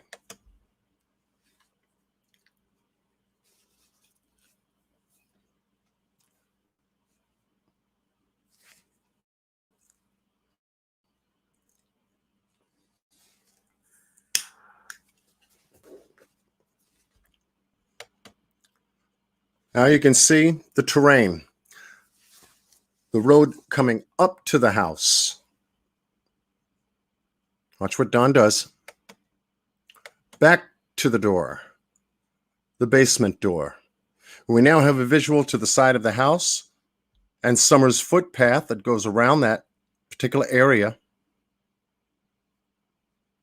We have the hub here with the 7 dogs that Candace stated, 7 puppies that were underneath the house here. We've got the canoe here, still leaning up against the house, so it wasn't moved. But he's making sure that we see this door. He is making sure we see this door. Let's continue.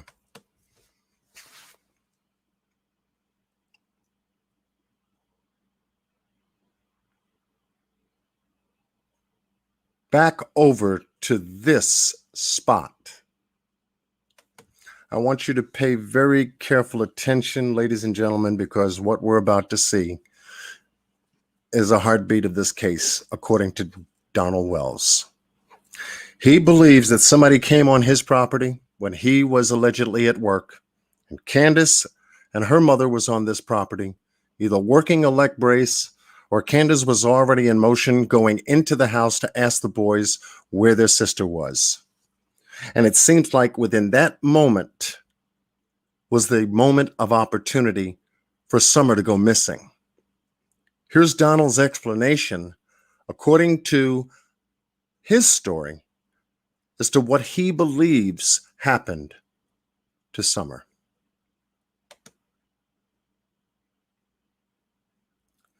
He's past the generator, and sure enough, immediately there is a deep slope that drops completely down at least 4 to 5 feet, even 5.5 to 6 feet deep. Now he's in the area. He's going to turn to the right and show us what he sees.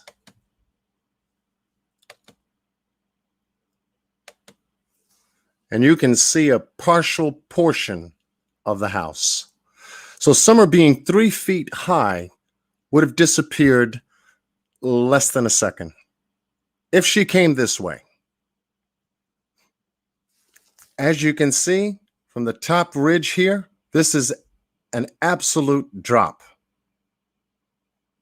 down to where Donald is. Donald looks like he's about 6'4", 6'5". He's a tall guy. Summer's 3 feet. Summer would have disappeared almost a microsecond if this is the path that she had taken. For what? Why would she come here?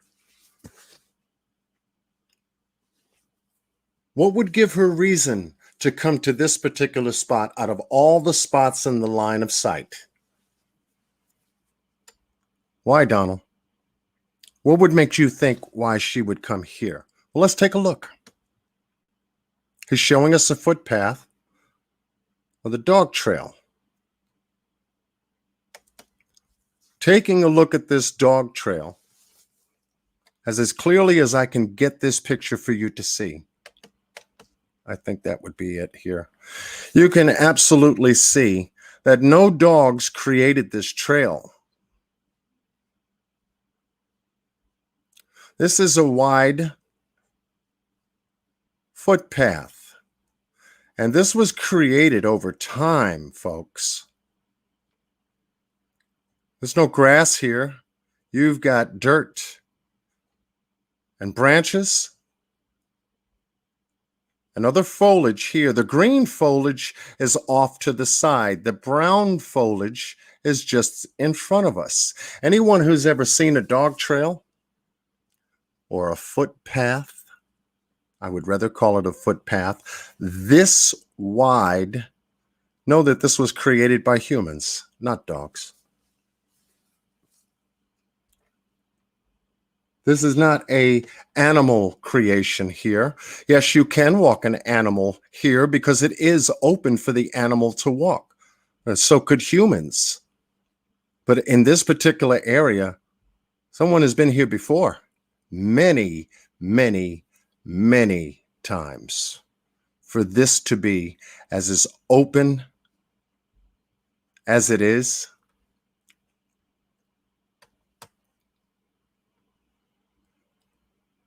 Let's find out where he wants to take us. You can see ahead of us how open this is. It reminds me of the swimming hole that they went to. And we saw a part or portion of the footpath that people take when they walk on grass. If they walk on it long enough, it turns brown, and then it doesn't grow at all. They wear the grass out to the ground. Do you see that here? Type of one in the room. Do you see elements of a footpath just like the one at the swimming hole The one we saw with Candace and Chris, and the one that Chris took us on independent of Candace. Do you see that same element here? Of course you do, because it wasn't created by dogs. This is a human creation over time. How long has the Wells lived at this property anyway? 13 years? 14 years? Near there? That's over time. You mean to tell me this is the path that Summer took? She's only 5 years old, so this path looks older than 5 years old. Does to me.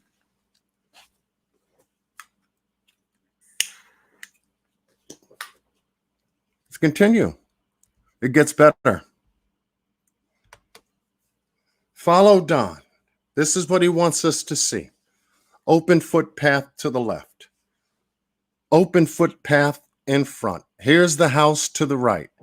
You would never be able to see Summer that deep in the foliage. Footpath. Take a careful look at it, folks. Dogs are going to do this, right, Donald? Dogs are going to do this.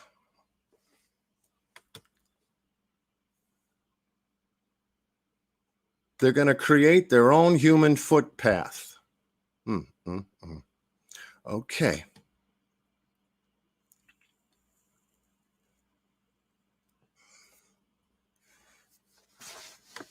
And in this walk, he's being very specific as to where he's going. The foliage gets a little thicker. He's trying to find a specific spot. Police have gone through here with K9 in the first search. Now he's going into far denser area. He's looking for a spot from above. He has to see how close he is between where he is and the road.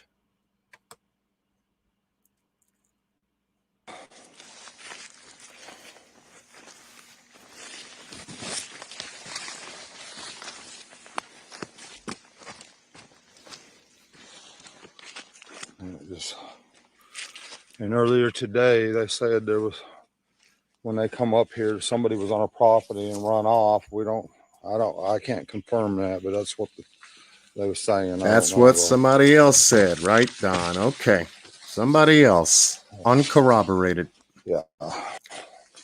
Yeah. So that quick, right to the road. Now, Don is down. And as you can see, he turns to the right. This is Ben Hill Road. Over to the right. We'll get closer. But this is where he's come.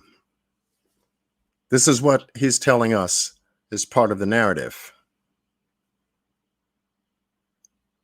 This is where the dog trail ended, here. Leading us to assume or believe that there was a vehicle at the foot on the side of this road just before you get to his driveway. I want you to notice also, too, this could be some kind of rain condensation. I'm not sure, but it looks like it does have a pattern of coming out the grass area here. Looks like it's well across the road.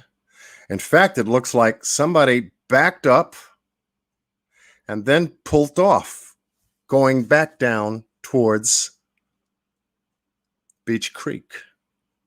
Do you see those tire tracks? Type of 1. I want you to look at the formation. Does that look like somebody backed up and then pulled out?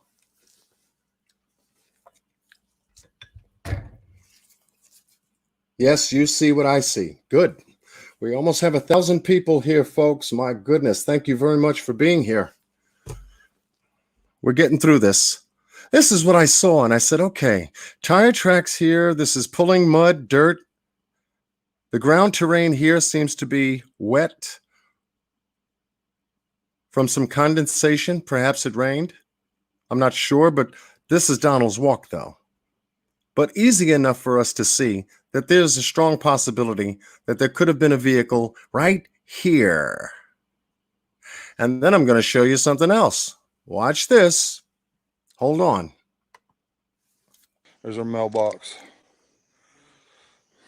The other side of the road. And this is where the search dog. And this is where the search dog lost the trail. But I want you to see something else here too. This is a very wide open area. This is not the shoulder where we saw the guardrails on Beach Creek Road going toward Ben Hill. This has got a massive shoulder area here. More so here than up here where the foot of the driveway is.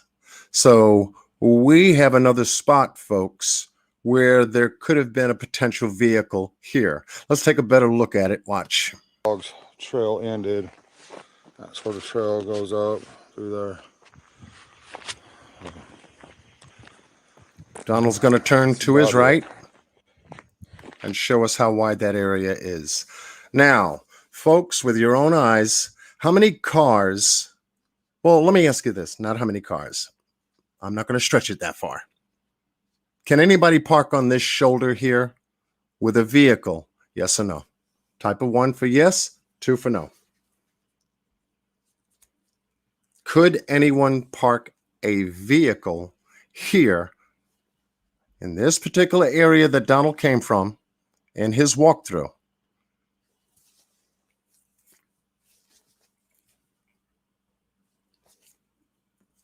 Of course. In fact, and I would put money on it, you can get about 3 vehicles there if you wanted to, even a big school bus that would be parked on the shoulder and wouldn't even touch the road, allowing any vehicle to pass either up or down Ben Hill.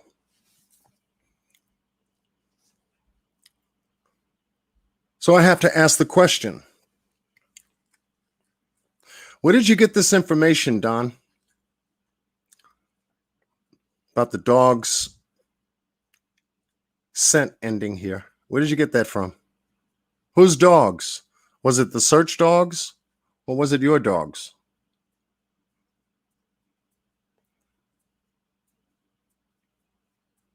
And the old saying, what comes down can also go up.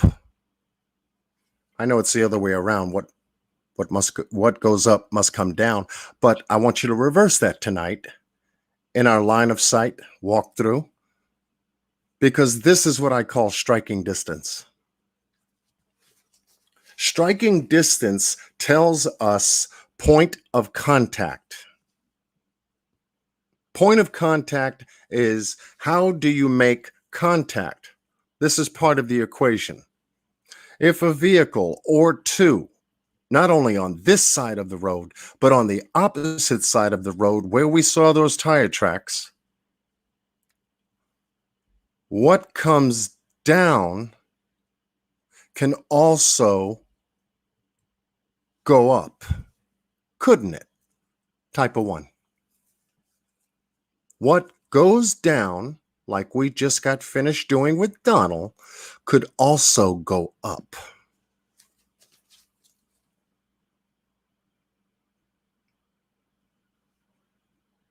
Okay. I mean, this is 1 + 1. This is not rocket science. Even though that there is a channel out there called Rocket Science. I like his channel too. Someone could have pulled up, parked their vehicle here off the street, opportunity, right? We're talking about Chris's risk factor. We're talking about the risk factor involved. Eliminate the risk factor of having a vehicle on the road as opposed to being off the road, because you couldn't do it on Beach Creek Road, but you could damn sure do it here on Ben Hill Road. And that which comes down can also go up. And as we saw, the foot trail being the way it is laid out to be, it is no dog trail. That trail has been traversed over a lot of times, folks. That's what created the trail to begin with. Anything else would have green grass foliage growing on it. So let Don finish. We're getting to the best of this.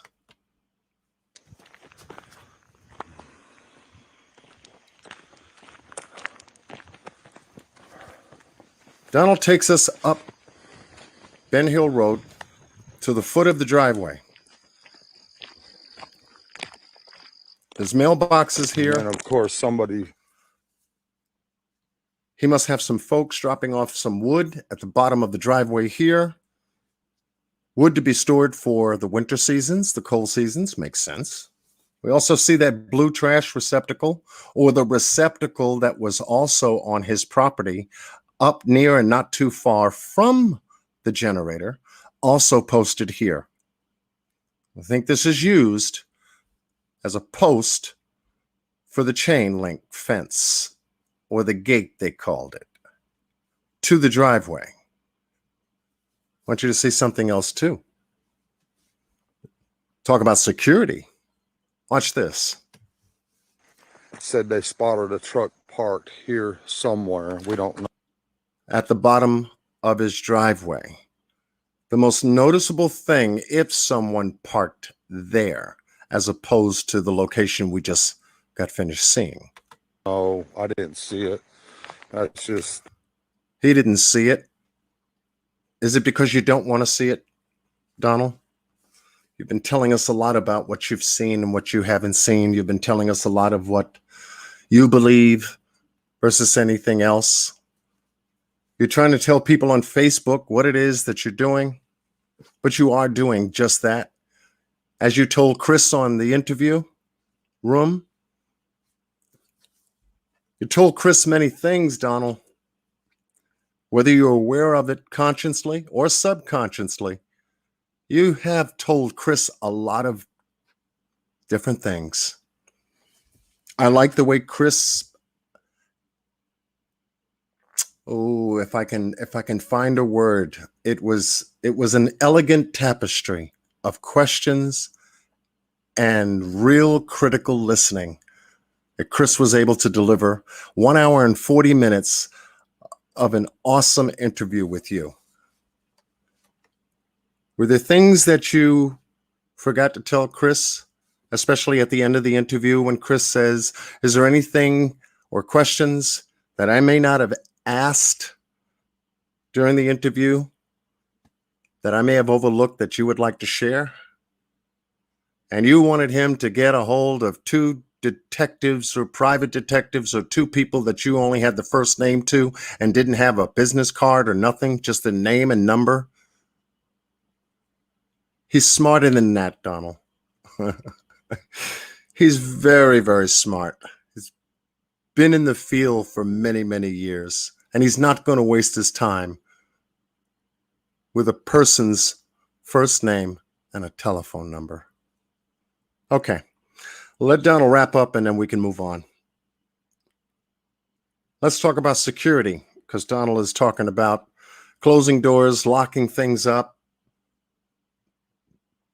being the father that he deems himself to be. His children love him. I don't hear the kids saying anything about that, do you? In fact, the kids haven't said a word. They've been isolated, like Grandma. She hasn't said a word. Does Grandma love you, Donald? Does Grandma love you, Donald? After you and her had that altercation with Jose and Candace and a drinking party? You thought she was cheating. She thought you were cheating. You came back from Utah, 110 miles an hour on the highway, remember? And you came up there that night, had an argument, caused a ruckus, having all this drinking. You're going to bust the beer bottle over Jose's head for being with Candace. a man who might not be into women, but he could be. And you're having a little shove fest going on in the house until accidentally Grandma happened to have accidentally fell backwards and lost her balance. Did she hurt her knee during that altercation, Donald? Did you stop to see if she was okay? Is that the reason she doesn't like you? Or you said she does like you, but then again, you could have told Chris anything now, could you?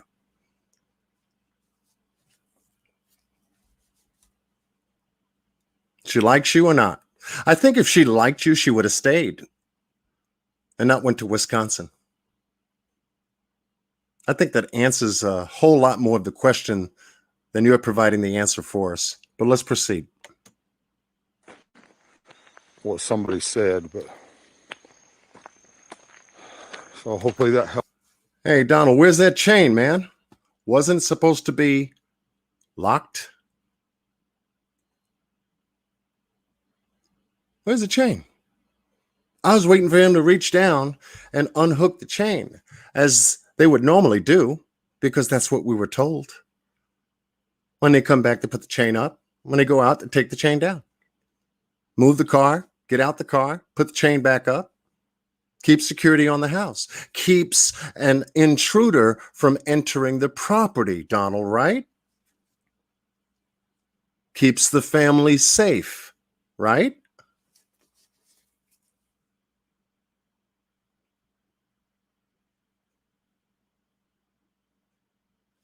Okay. I think we're finished with that part. Thank you, Donald, for taking us through that, because as is part of the narrative, as that is connected with Candace's narrative, opposites night and day. You needed to show us that trail, Donald, because you need us to believe you. But hence, you took us to a specific spot in the line of sight, to a specific spot also out of the line of sight, where it could be very convenient for someone with a vehicle to enter and trespass on your property. Who would that be, Donald? Would it be the folks down the road? You know, the drug dealer? That's about maybe a half a click down off to the left. Are those the folks you're talking about? You seem to want Chris to know that. You seem to have wanted Chris to know that. I was trying to figure out, why is he working so hard? I want Chris to know that. So we come back here. Now we're back on the property. We've come up Donald's driveway.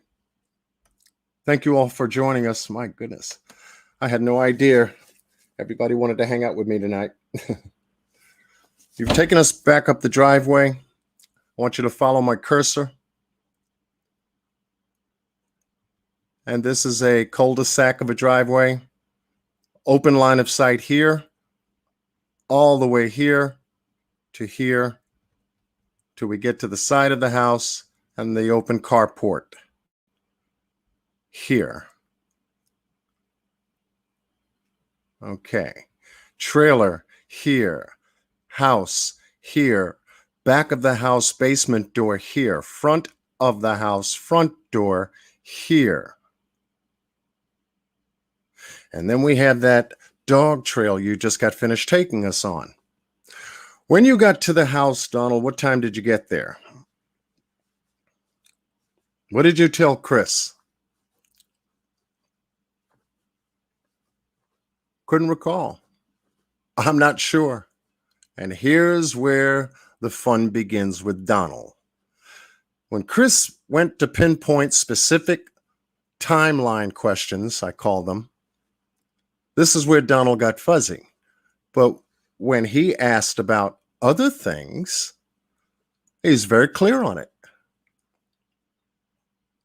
So this begins to me, this begins to look like he's evasive. He's producing and posing more deception in avoiding those specific questions regarding timeline than anything else in the conversation. And I'm sure Chris picked up on that, as well as the New York Police Department retired officials on the YouTube show Off the Cuff, because they're looking at it too, Donald. They're probably looking at John Q tonight. Chris may be looking at John Q tonight. A host of other folks may be looking at John Q tonight because they're looking for answers too. And if I can make that contribution here tonight, then we'll see how the conversation goes regarding you. Now, Chris asked Donald, when you first got home, where did you go? Where did you search first? And what did Donald say? Where did Donald go? Should be one word answer. Where did he go? I got home and the police were not there. Uh-oh. The police were not there when he got there. Okay, so he got there before the police. That puts Donald, Candace, Grandma, and the boys on the property. Let's begin the process of elimination here. He went to the shed. Who on earth would look in their shed or storage area for? Who does that? I got to get to my house, where my boys are, where my wife is, where my wife's mother is. If Summer's missing, I got to get up to the house where your physical body dwells. What would make you think about going to the shed? You didn't answer, Chris, when he asked you that question. In fact, when he asked, did you actually search the shed? You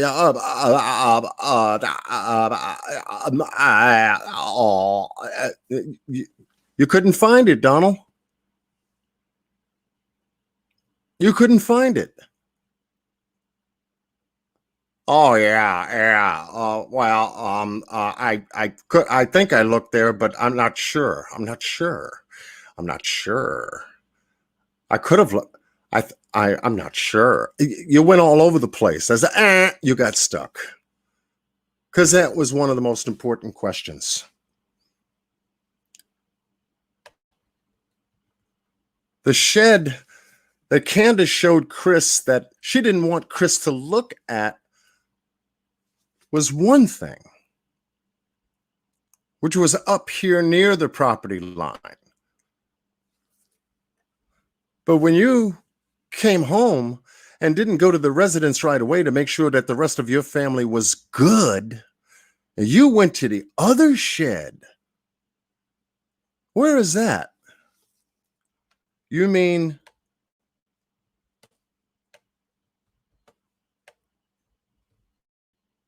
the shed down here near Beach Creek Road?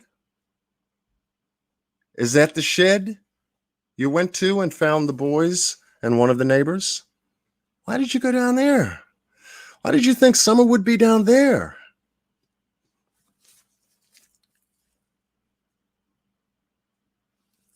Why would you think Summer would be down there? Because Candace told the boys to go down to the creek?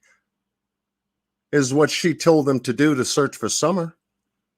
How long were the boys looking for Summer before you got there? And up until you got there, how long have they been out searching for Summer? Do you know that answer? But you came here. Chris purposely described the shed that you went to because he said it was right off the road. And this is the only shed that Chris described, which is right off of Beach Creek Road now, isn't it? The same shed that Chris's wife took a very careful close-up shot of. Does something happen here, Donald? In this location? Because if the police were summoned to your residence at Ben Hill Road, would they come to the shed first or to the resident first? Go ahead, answer that question, Donald. Would you have wanted them to come to the shed first or the resident? I'm sure you would have had them go to the house, Donald. But you didn't. Why? Why?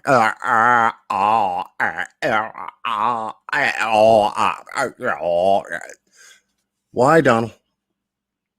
Help me, please.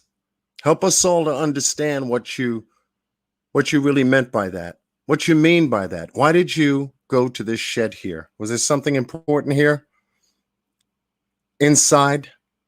To where the boys and the neighbor were still outside looking around this area? Did you look inside the shed? I can't remember. I can't recall. You sound like a politician. Wonder if you've been hanging out with them. I take the fifth. That's what it sounded like you said. I take the fifth. Silently saying, I took the fifth. I could have did so afterwards, or maybe even before. But that's where you got stuck, man. That's a hot spot in the conversation, folks. It's a hot spot in the conversation. I hope that the law enforcement officials, please tell me you did. Put forensics on that, especially the forensics that the FBI does. And they're going to come back with something regarding that shed, because that's what we're still waiting for. Forensics, electronic forensics, and a host of other things. And if Summer is found and she is recovered and not rescued, we believe that there's going to be some evidence there too. It's coming to the line, Donald and Candace. Grandma is going to talk. She knows your personal business. The boys are going to talk, Donald and Candace, because they know your business. They've been quiet because they've been told to be quiet. What do you think they could have told law enforcement already about you and Candace?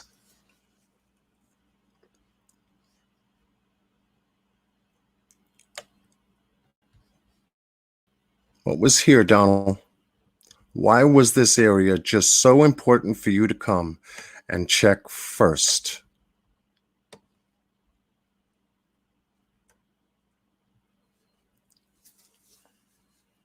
Is the question. We're going to get our answers, folks. I think I lost my line of sight position. We're going to get our answers.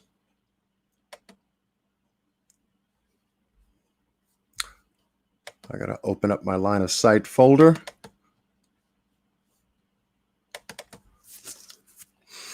And we're coming to the end. We're coming to the end, folks. Because Donald wants me to stop. I can feel him. He might be in the chat room. I could feel Donald in the chat room. Donald, are you watching? Candace, are you watching? Are we doing something here tonight to move forward? Are we breaking down the behavioral analysis of your behavior that day, June 15th? Were you in Jonesboro at a job site? Has that been verified yet?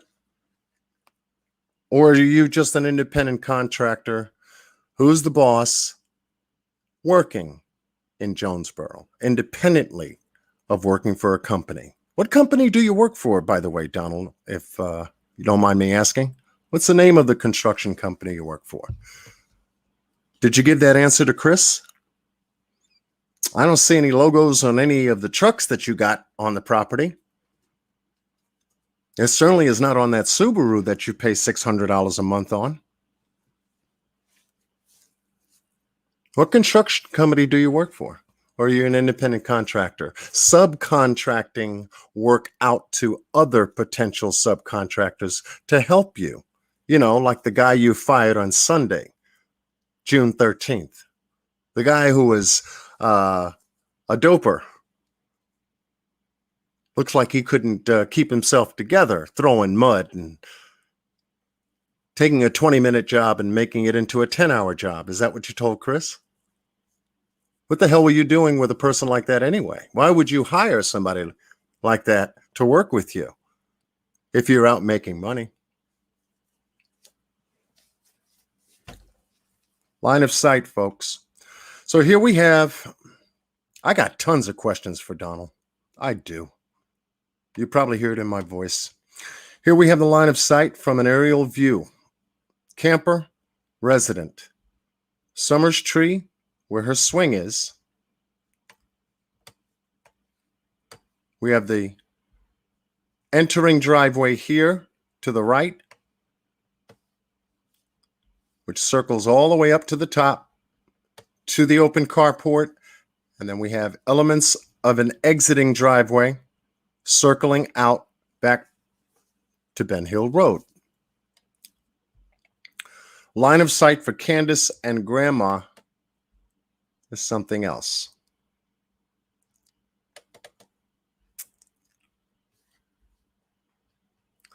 Because if Candace never took her eyes off of Summer, then why is she missing? Why is she missing? Another angle of the resident on the property. And now you can see behind where the open carport is. And it looked like you can get about 3 vehicles there, one off to the side, one into the grass. I'm starting to look at the ground because this plays a very important part.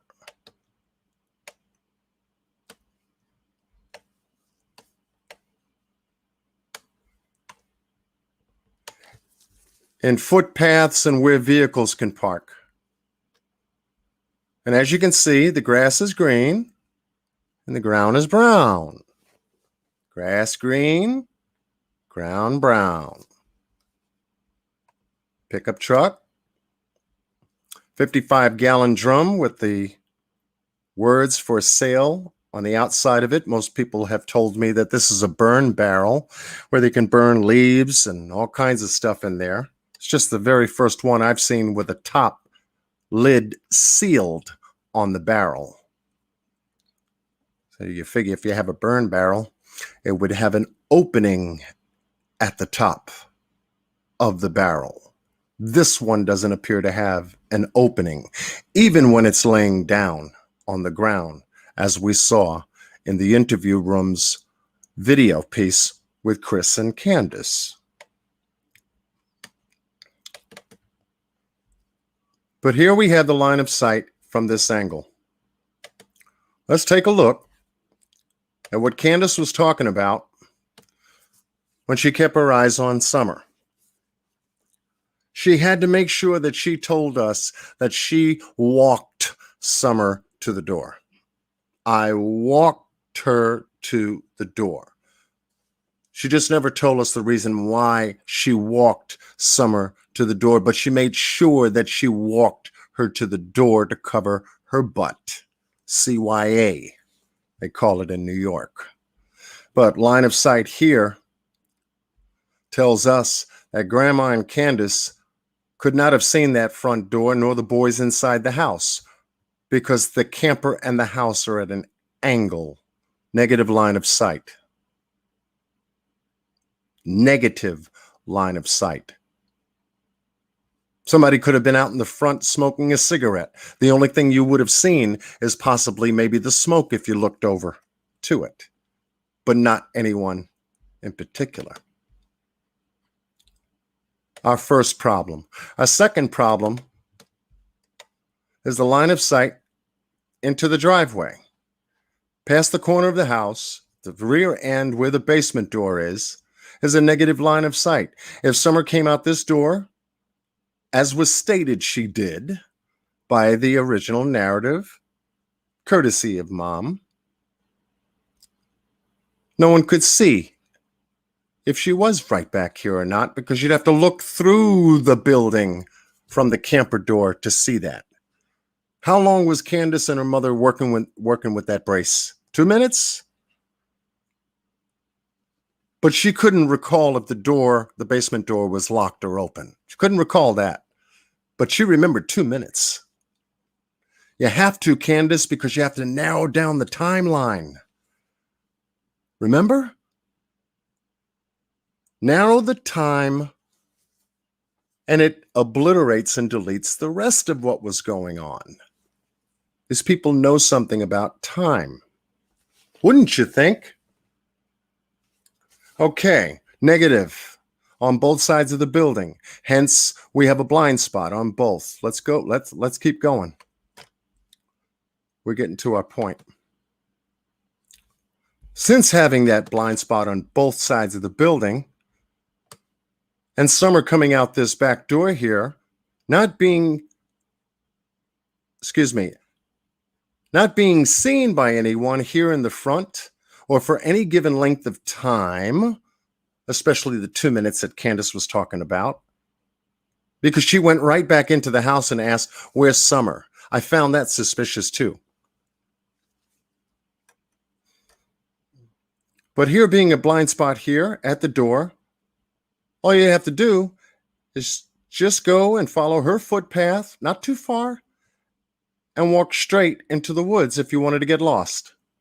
Either this way or walk to the middle of the building. Now you've got 100% blind spot between the camper and behind the building where Summer could not be seen, and walk to the woods and go get lost. Or so they say. But we're talking about the abduction theory here. And the abduction theory doesn't work only because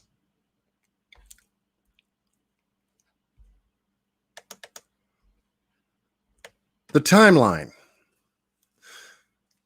If Candace is in motion from the camper and she's going into the house, what could Grandma and Candace see if someone was at that back door? Nothing. Candace is in the house. Her eyes are inside, not out. Where are the dogs? Oh, that's right. Donald said, the dogs weren't there that day. Yeah, they come and go, and they go for quite a while, and we never see them, and then all of a sudden they show back up. Oh, nice try, Donald. Nice try with that. Kind of late to throw that in there. I guess you called them to be back at home for Chris's interview, huh? Because they were certainly there. So, but that day, June 15th, they took a lunch break. Took the day off. We don't need to be at the Wells residence today. Let's hang out on Beach Creek Road down here where the other shed is. Is that what happened? Do you believe me, Donald? Just like I believe you. She could have walked right into the woods again with Candace in the house. Candace calling for Summer. Summer, you downstairs? Hey, do you hear me? Summer, you downstairs? No sounds. It would take her a while to turn backwards, to go crawling backwards down the steps like she did with Chris, to go look in her spot where the bed is, and then their spot where the TV was playing Girls Gone Wild on it. You remember that, Candace, right? Why didn't you shut the TV off knowing that Chris was coming there? What do you think that looked like to him? Anyway. And then you guys coming out to the back. She's gone already. It doesn't take that long to traverse this terrain and go missing. But here is where the nitty meets the gritty.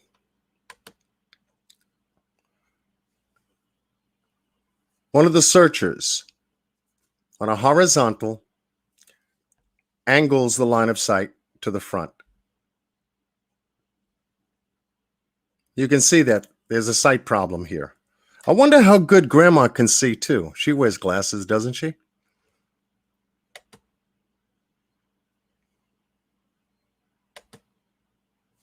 This is what I wanted to get to, folks. This right here. Everybody still with me? Because we're at the point of the live. We're at the point of the live.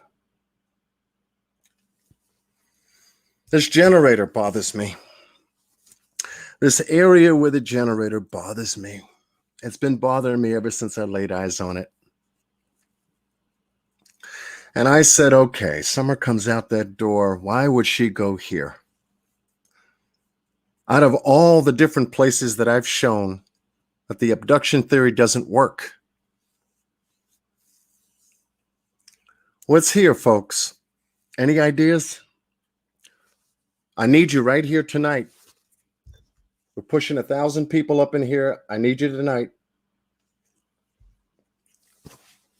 What was so important about this generator? Is there anything important about the generator? You have to ask yourself, why is the generator there to begin with?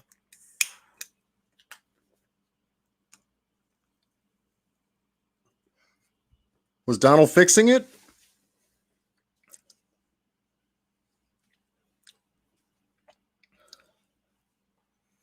Why is the generator there? Why would Donald think that Summer went over here? Let's say the police dogs went over here. And this is where they found Summer's scent.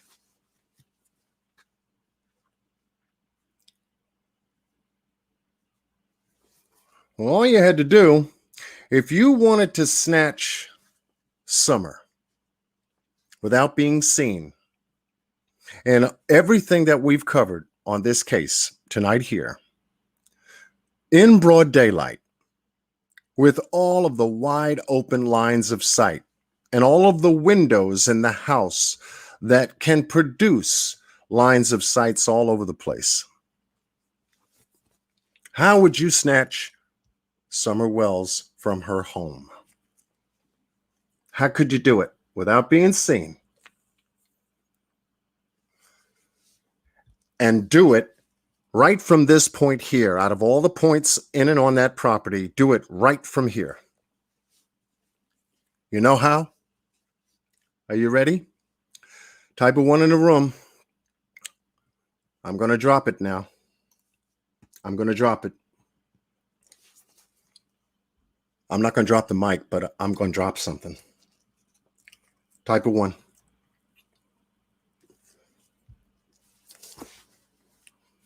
And I'm going to do it with the dogs.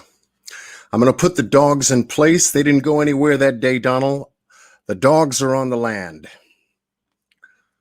I'm going to forget what you said because you weren't home to see whether the dogs were on the land or not. That's why that doesn't work.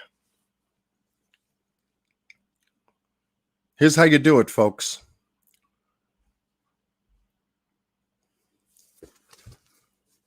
Let's follow Candace's narrative. And let's take Summer off the property at the same time. Let's take her off the property at the same time and do it without anybody seeing us. All right. Thank you.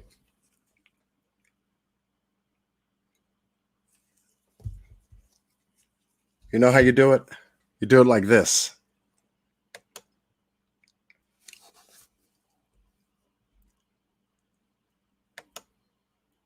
You do it just like this.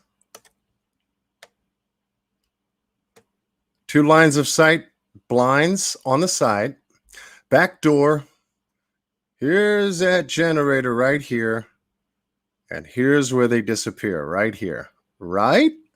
Follow the story. Candace comes in the house. Summer comes out the back door because she can open it up by herself. She can unlock it and open it up because that's what she's been doing for a long time. That's what created her footpath.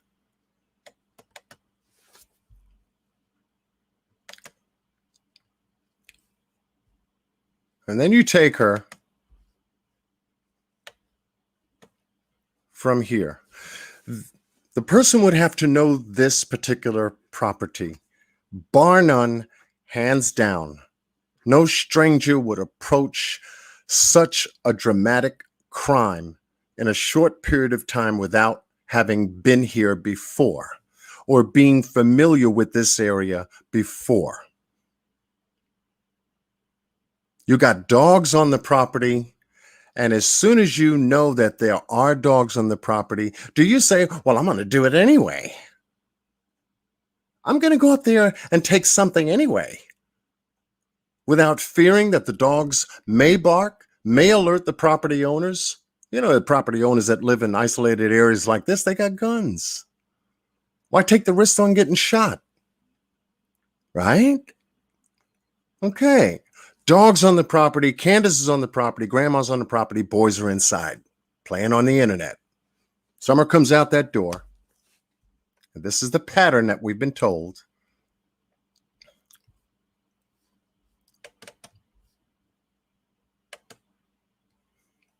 Through this door, that's a better angle. Look how quick this shot is, folks. If you wanted Summer to go missing and Candace goes into the house and you have a line of sight on Candace now moving into the house, you wouldn't have to come out in the open to grab Summer.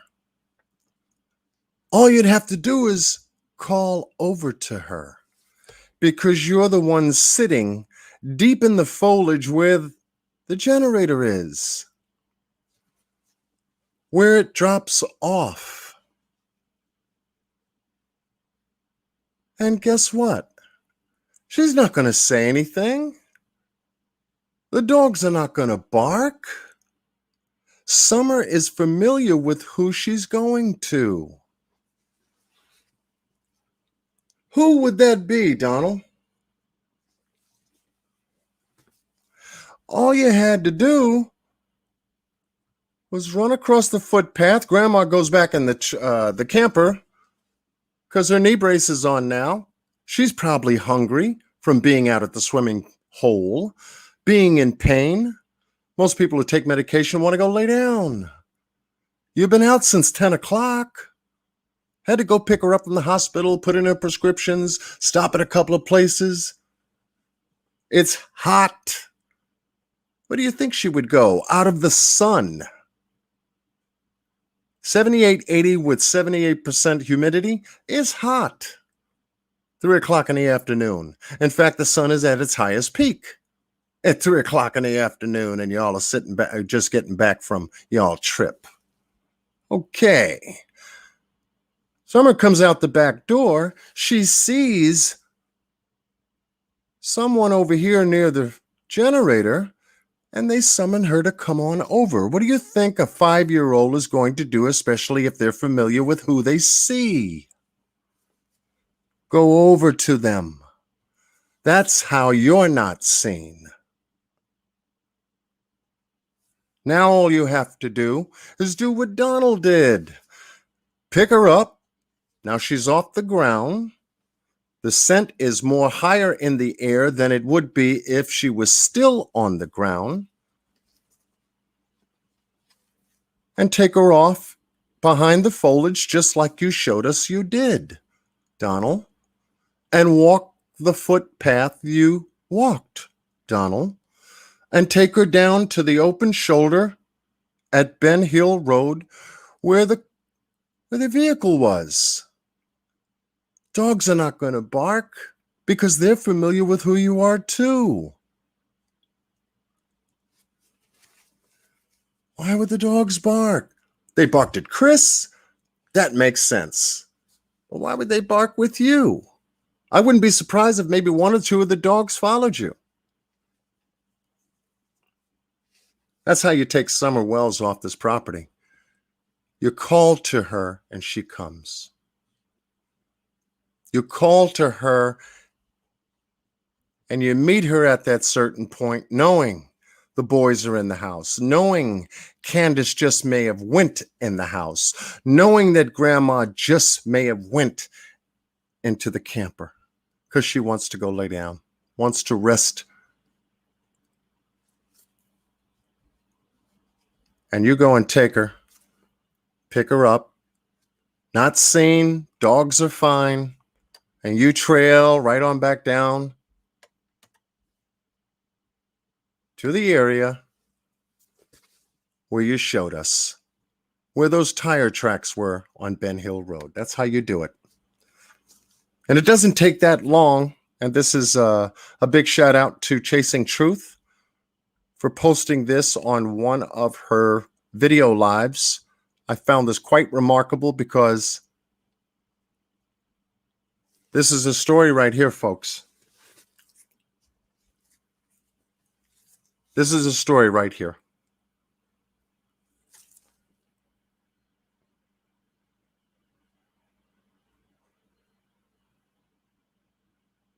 So it would have been very easy to take Summer off the property, just in the way I've explained it.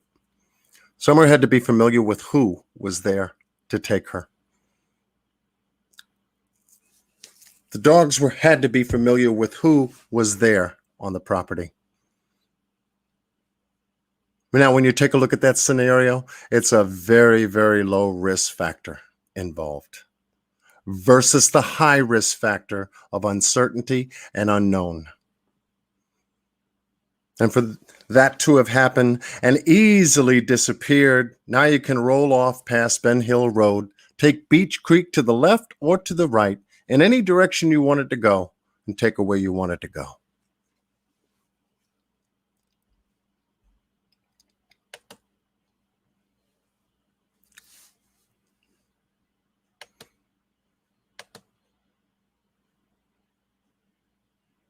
That's what happened. It would be the only thing that I could think of that would make absolute sense. Quick, quiet, to the point. That's how kids go missing. Did Trezell and Jacqueline West do the same thing with Classic and Sincere? We saw what story that Terrell Rhodes told Taylor Nicholson regarding Amari Nicholson on how he went missing. A dude was bold enough to say, "Oh yeah, a relative, her ex-boyfriend's sister showed up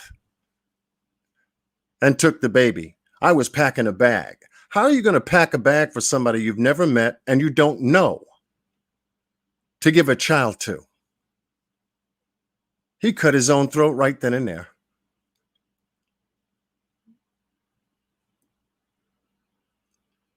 Donald's cut his own throat telling the story that he told, because it's the same story Candace told. Donald, did you ever ask Candace about her story? Do you really believe her story, Donald? I mean, come on. I know she's your wife. You guys been through a lot. In fact, we know you've been through a lot. It's on YouTube now and Facebook.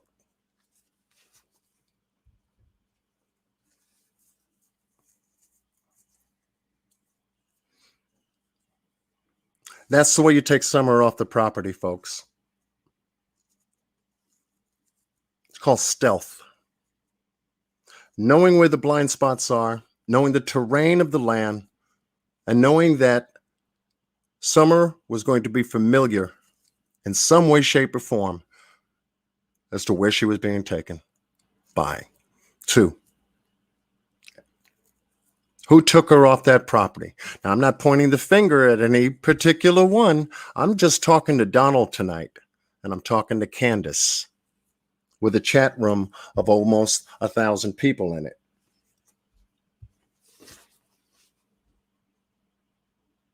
If that makes sense, and what I've covered with you here tonight, just type a 1. If it doesn't make sense, type a 2. I can take criticism just as well as I can take compliments. What say you? What say you?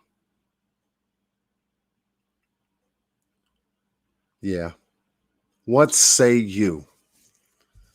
Can we make some sense out of a story that was just twisted and turned and threw at us in a way, and all of a sudden people go running behind the Lord? That gets me right there. People can be so heavenly minded that they're no earthly good. Well, when we take a look at the Summer Wells case, have we found people in that corner who could be so heavenly minded that they have become no earthly good?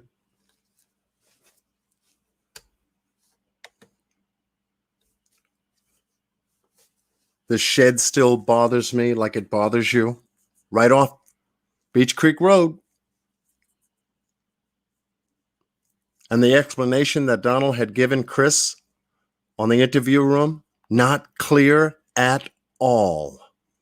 In fact, he didn't really answer him. He songed and danced that explanation around it. But Chris was smart. He didn't pressure him. Because this is where I believe they have the critical point of information. Why take the road? And this is Beach Creek Road. You're coming off Ben Hill now. You've got Summer in the car. What would be the quickest, easiest place to go to get your thoughts together? Plot your plan as to what's next. Well, someplace quick, right? Why not right here? Summer scent is gone from Ben Hill Road. So it would be easy to come here, wouldn't it? Take a pit stop, put your thoughts together. It would be easy. Because you know the police are coming to your residence. They're not coming to the shed.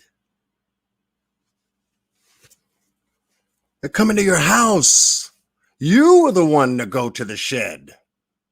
Just backwards. So you got some cover. You got some cover. I wanted to ask folks in the chat room, if you have this picture, tell me where I can get a copy of this picture of Summer in the car up against the milk containers. I am trying to study this particular item here, if you can see it.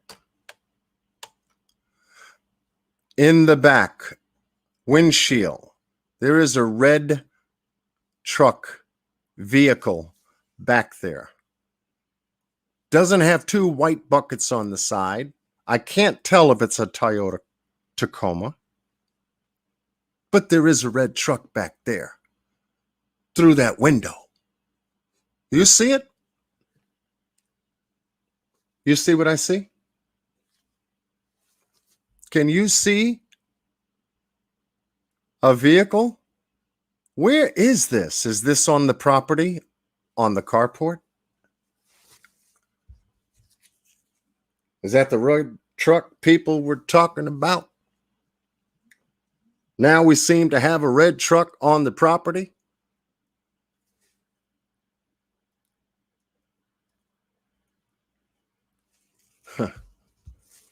I need a careful and closer look at that.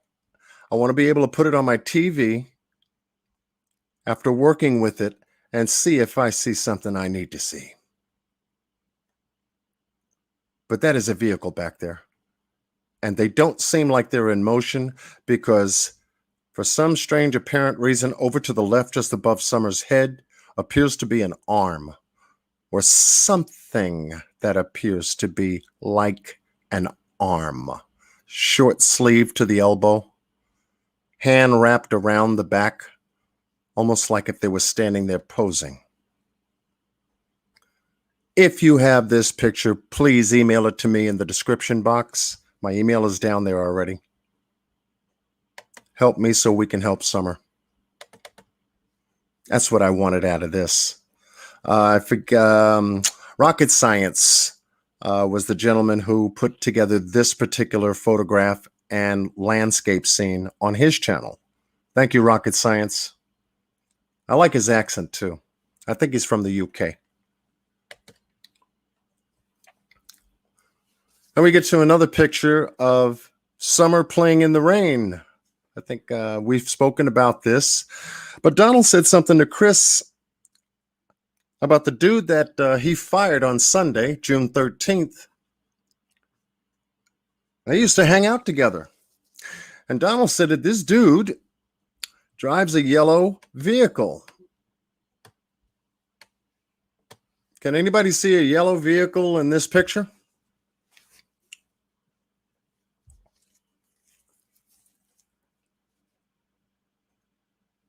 Can anybody see a yellow vehicle in the picture? Just type a 1. Nick from South Africa. Okay, thank you, Nick from South Africa. This is a dude that he's trying to throw under the bus with Chris. We do see a yellow vehicle here to the left. Summer's playing in the rain. This guy, he tells us, seems to have eyes for Summer. Candace caught him a couple of times looking at Summer in ways that, well, we don't know. This is the druggie guy that doesn't know how to contract, takes a 20-minute job and makes it into a 10-hour escapade. But here you have somebody on your property that you work with and then fired. He even tried to get you fired. That's what you told Chris. Didn't you check this guy out? Well, let me see. You told us what you know about him. You told Chris what you know about him. And yet you allow that type of a person to be around your family? Oh, come on, Don. You're killing me, man. You're killing me. Right. Oh, yeah, praise the Lord. I don't get this guy. You're killing me.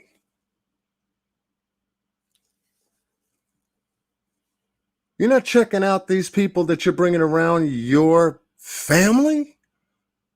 And he's a druggie? And then you got drug pushers right down the corridor on Ben Hill Road? You're hanging out with the wrong people. You protect and provide for your family, man. You don't put them in harm's way. But it seems like you did, because now you're trying to throw this dude under the bus. Pointing fingers now. Little Summer knew who snatched her. Little Summer didn't make a sound or screamed. She wasn't mauled by any dogs underneath the building when that could have been a possibility. But I said, well, DNA would have been found under the building when they did the canine search, so that doesn't work. Summer was swinging on the swing and she slammed up against the swing too hard. Well, who was pushing Summer for her to be swinging in the way described? And where is the evidence of Summer slamming into the tree? DNA there, DNA on the ground. Because there definitely would have been blood. That doesn't work. Summer falling down the stairs, breaking her neck inside the house because she was playing around with one of the boys. Could have been the youngest, could have been the oldest, who kept saying that he was sorry. He kept telling Donald he was sorry. Sorry about what? They couldn't find Summer, or something happened to Summer? Did he do something? I figured that scenario. I'm still working on that one. That's a close one. Chasing Truth was actually working on that one too. Possibility? Yes. More so than the tree.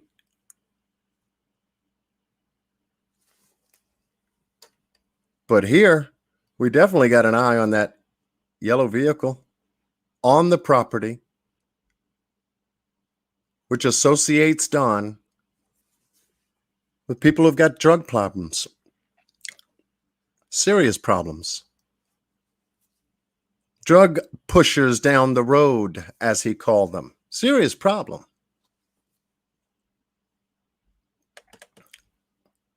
Very serious problem. And as for the dogs, I kept them on the property, Donald, because I knew if they stayed on the property, then that's what really helped me to put 1 + 1 together to say that Summer was familiar with who she left with. Because pretty much this was what they would have been doing, even if you showed up. Even if you showed up. I was just trying to figure out, if you were at work, how did you know the dog wasn't on the property? Did Candace tell you that?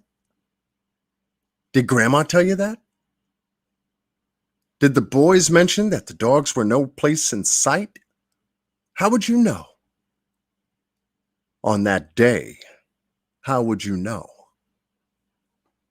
So I did you a favor. I kept them on the property because that's what helped me to work out tonight's scenario.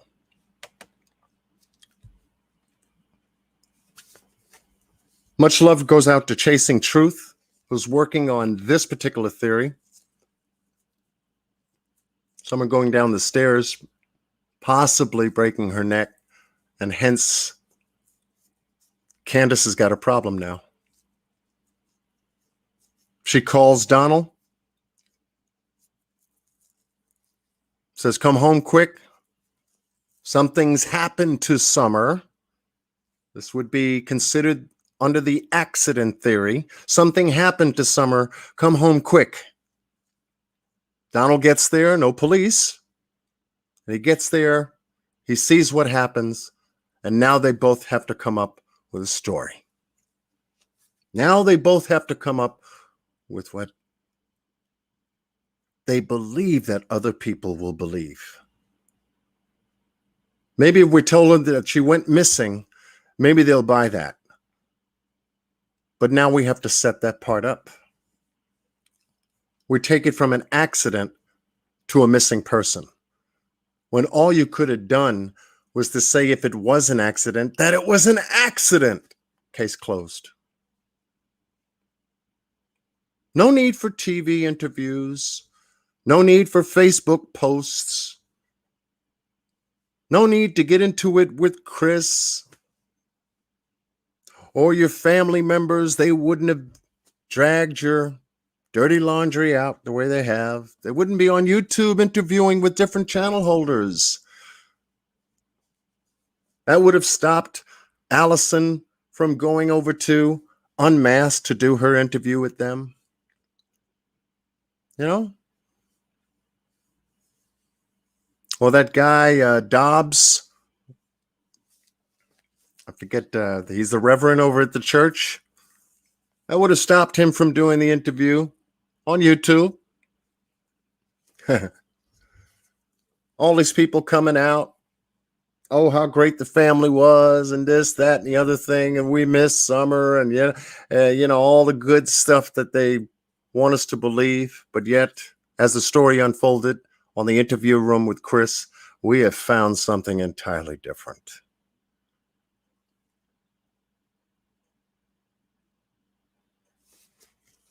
Who in the hell would hide an accident? If it's an accident, it's an accident. These things do happen. You admitted it to Chris. They do happen. Yeah. So if you know it was an accident, what stopped you from just saying that?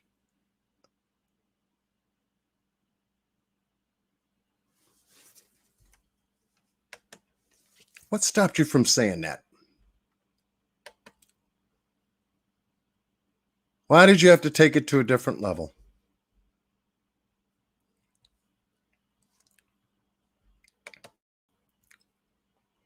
Why do we have to take it this far? As incredible as it is, folks, that's where we are today.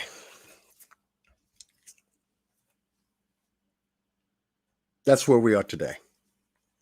So with that said, that's what I wanted to come on and share with you. It was under my skin. It was, I had to come back.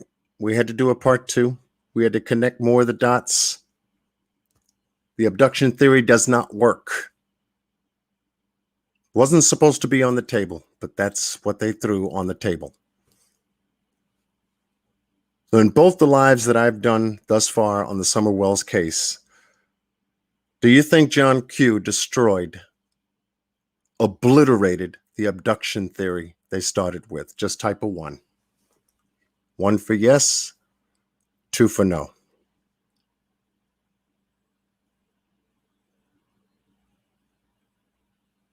Just type a 1 for yes, 2 for no. Does it obliterate the abduction theory?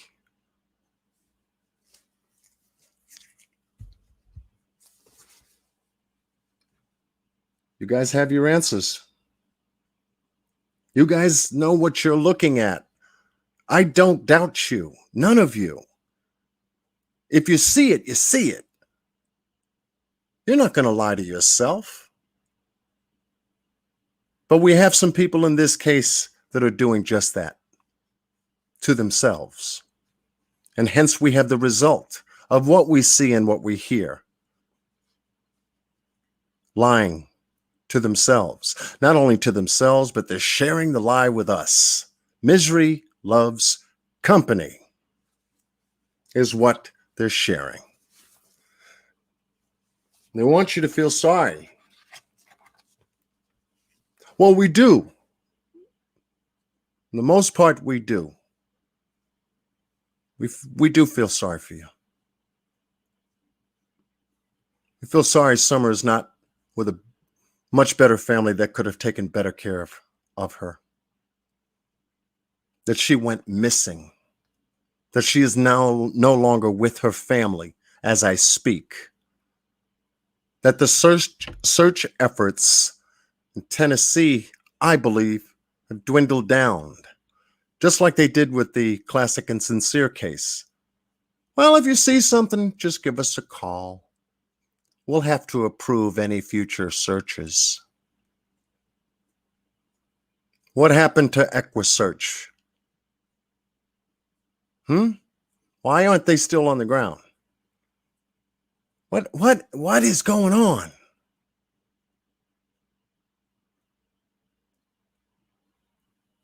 It burns me to see that. Or just keep holding it close to the chest. Everybody thinks we're busy. Is that it? And now we're 8 months with the Classic and Sincere. Is that what Bakersfield is doing too? Same thing? Searches are over. And anybody searching for the boys, you got to get approval from us because we're the professionals and you're not. Oh, but what about EquiSearch? Why can't we get them in there? Duty Ron did his best. I know he did to try to get EquiSearch over there to Bakersfield. And Bakersfield denied them. Why? Oh, because if you find the boys or Summer Wells, we don't look too good now, do we? I tell you, man. Ooh, politics sometimes, bureaucracies. You got to deal with these things.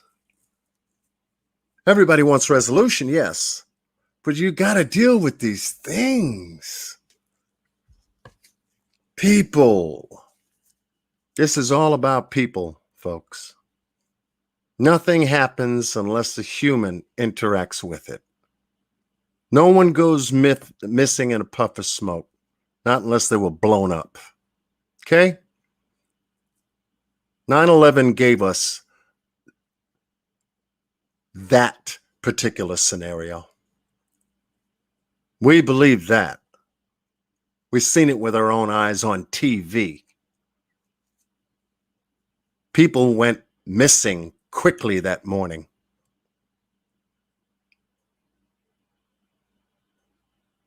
But not here. Not here. So I wanted to share with you what I wanted to cover. I thank all of nearly 1,000 people for showing up. If you like the content, you know what to do. Use your due diligence. Keep us in motion. I will be back, possibly with a follow-up as this unfolds. I'm looking at certain things. I want to see that picture. If you got it, send it to me. Summer in that car with the red truck behind her head. If I can identify a location, the jig's up. Jig's up. That's going to tell us a lot. And we seem to be working far more harder on YouTube. Maybe some of the people that should be working far more harder than the people on YouTube. Much love goes out to Q Carlock, Tiffany Marie, AB, Molly Golightly, AV Watchman, Miss Angela from Everyday Shenanigans, Boss Blake, moderators for tonight, Aubrey, Nay. I had a number of them in here. Crystal Moore. Thank you. Without you guys, I couldn't possibly pull this off. You guys are the heartbeat of John Q's channel. Everyone that showed up tonight was the heartbeat of John Q's channel. This is what keeps my channel going. I thank you for all the love. Thank you for all the support. I will be back. I will be back. I hope to maybe get some interviews going. I'm working on that behind the scenes and come back and surprise you. I hope I can do that. That would be nice, but I'm still working on it. This Sunday, I will be joined by Miss Q Carlock regarding a story that we're both working on, a very tragic story. I got to go back to screen share.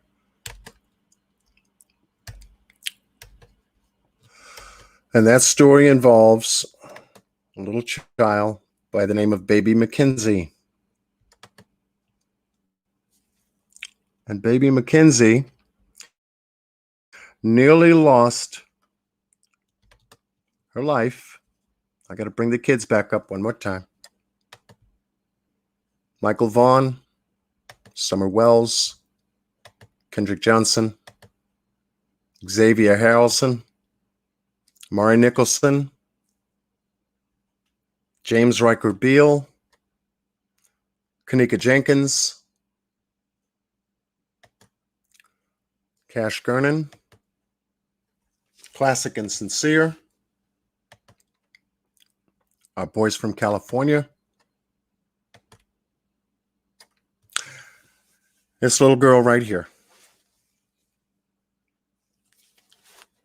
Baby Mackenzie, out of Tennessee, Monroe County. She was 3 months old when she was beaten nearly to death, inches of losing her life. This is a human interaction. The baby suffered such severe injuries,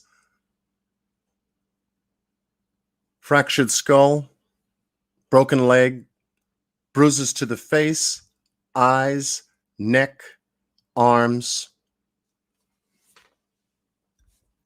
3 months old. 3 months old. She was taken to the hospital, and there were many questions as to what happened to her. The family that followed up, the two grandmothers and the aunt, are going to be joining us on Sunday, along with Miss Q Carlock, to share with you their story and shed some light, not only as to what happened after, and what they're going through with little baby Mackenzie.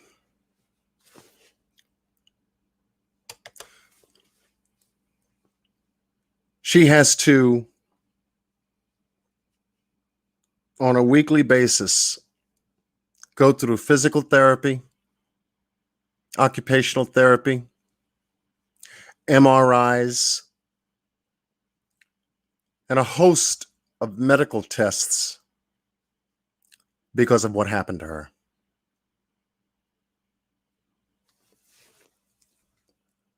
The family will be joining us on Sunday at 8:30 New York time, and we're going to get into the story. We're going to share our love and support. We're going to do everything in our power to bring awareness to this story. I'm talking with other content creators now in the midst of getting their story posted on their channels and also doing a face-to-face one-on-one interview with the family. They have a Facebook page we'll be talking about. They have a GoFundMe page that we'll be talking about. They're using resources and support to secure an attorney for legal proceedings concerning this tragic event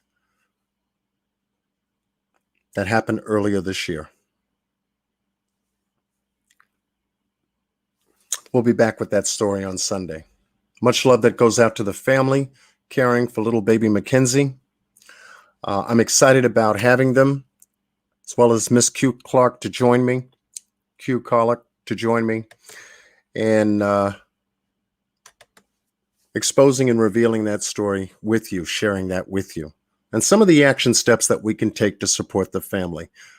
We're doing everything online, but yet at the same time too, there are certain things that we can do together. And that is bring awareness to these stories that are critical, just like Michael Vaughn's story is critical, and a host of other stories that we shared with you here this evening and over during the course of time of doing these lives with you. I send out much love to every single one of you for supporting tonight's live. It sends a message to the world that we can come together and we can find out what we need to find out, regardless of what we're told. We're gonna find out. We've got some very smart people online. That I have to say. So if you think you're gonna have an event happen, just come out and tell the truth. Put it on the table. That's what happened. Boom. Let's not waste any more time. People have to get on with their lives. If you're going to lie and you're going to try to take us with you, we're going to come. We're going to find out exactly what you're talking about. And the only thing that will reveal whether you're lying or not is what truth you're hiding while you're lying. The truth stands behind every lie. It's hidden by the lie. So we go after the lie, simultaneously going to the truth. Once the lie is destroyed, what shows up? The inevitable truth. So for Summer Wells, we're on top of it. I'm not doing this by myself. I got a gang that's working this case alongside of me. Ones that I'm in very good company with. I thank God for that. I thank God for you. Until next time, as John Q always says, as I always say, be blessed and stay well with God's speed. Take care. I'll see you later.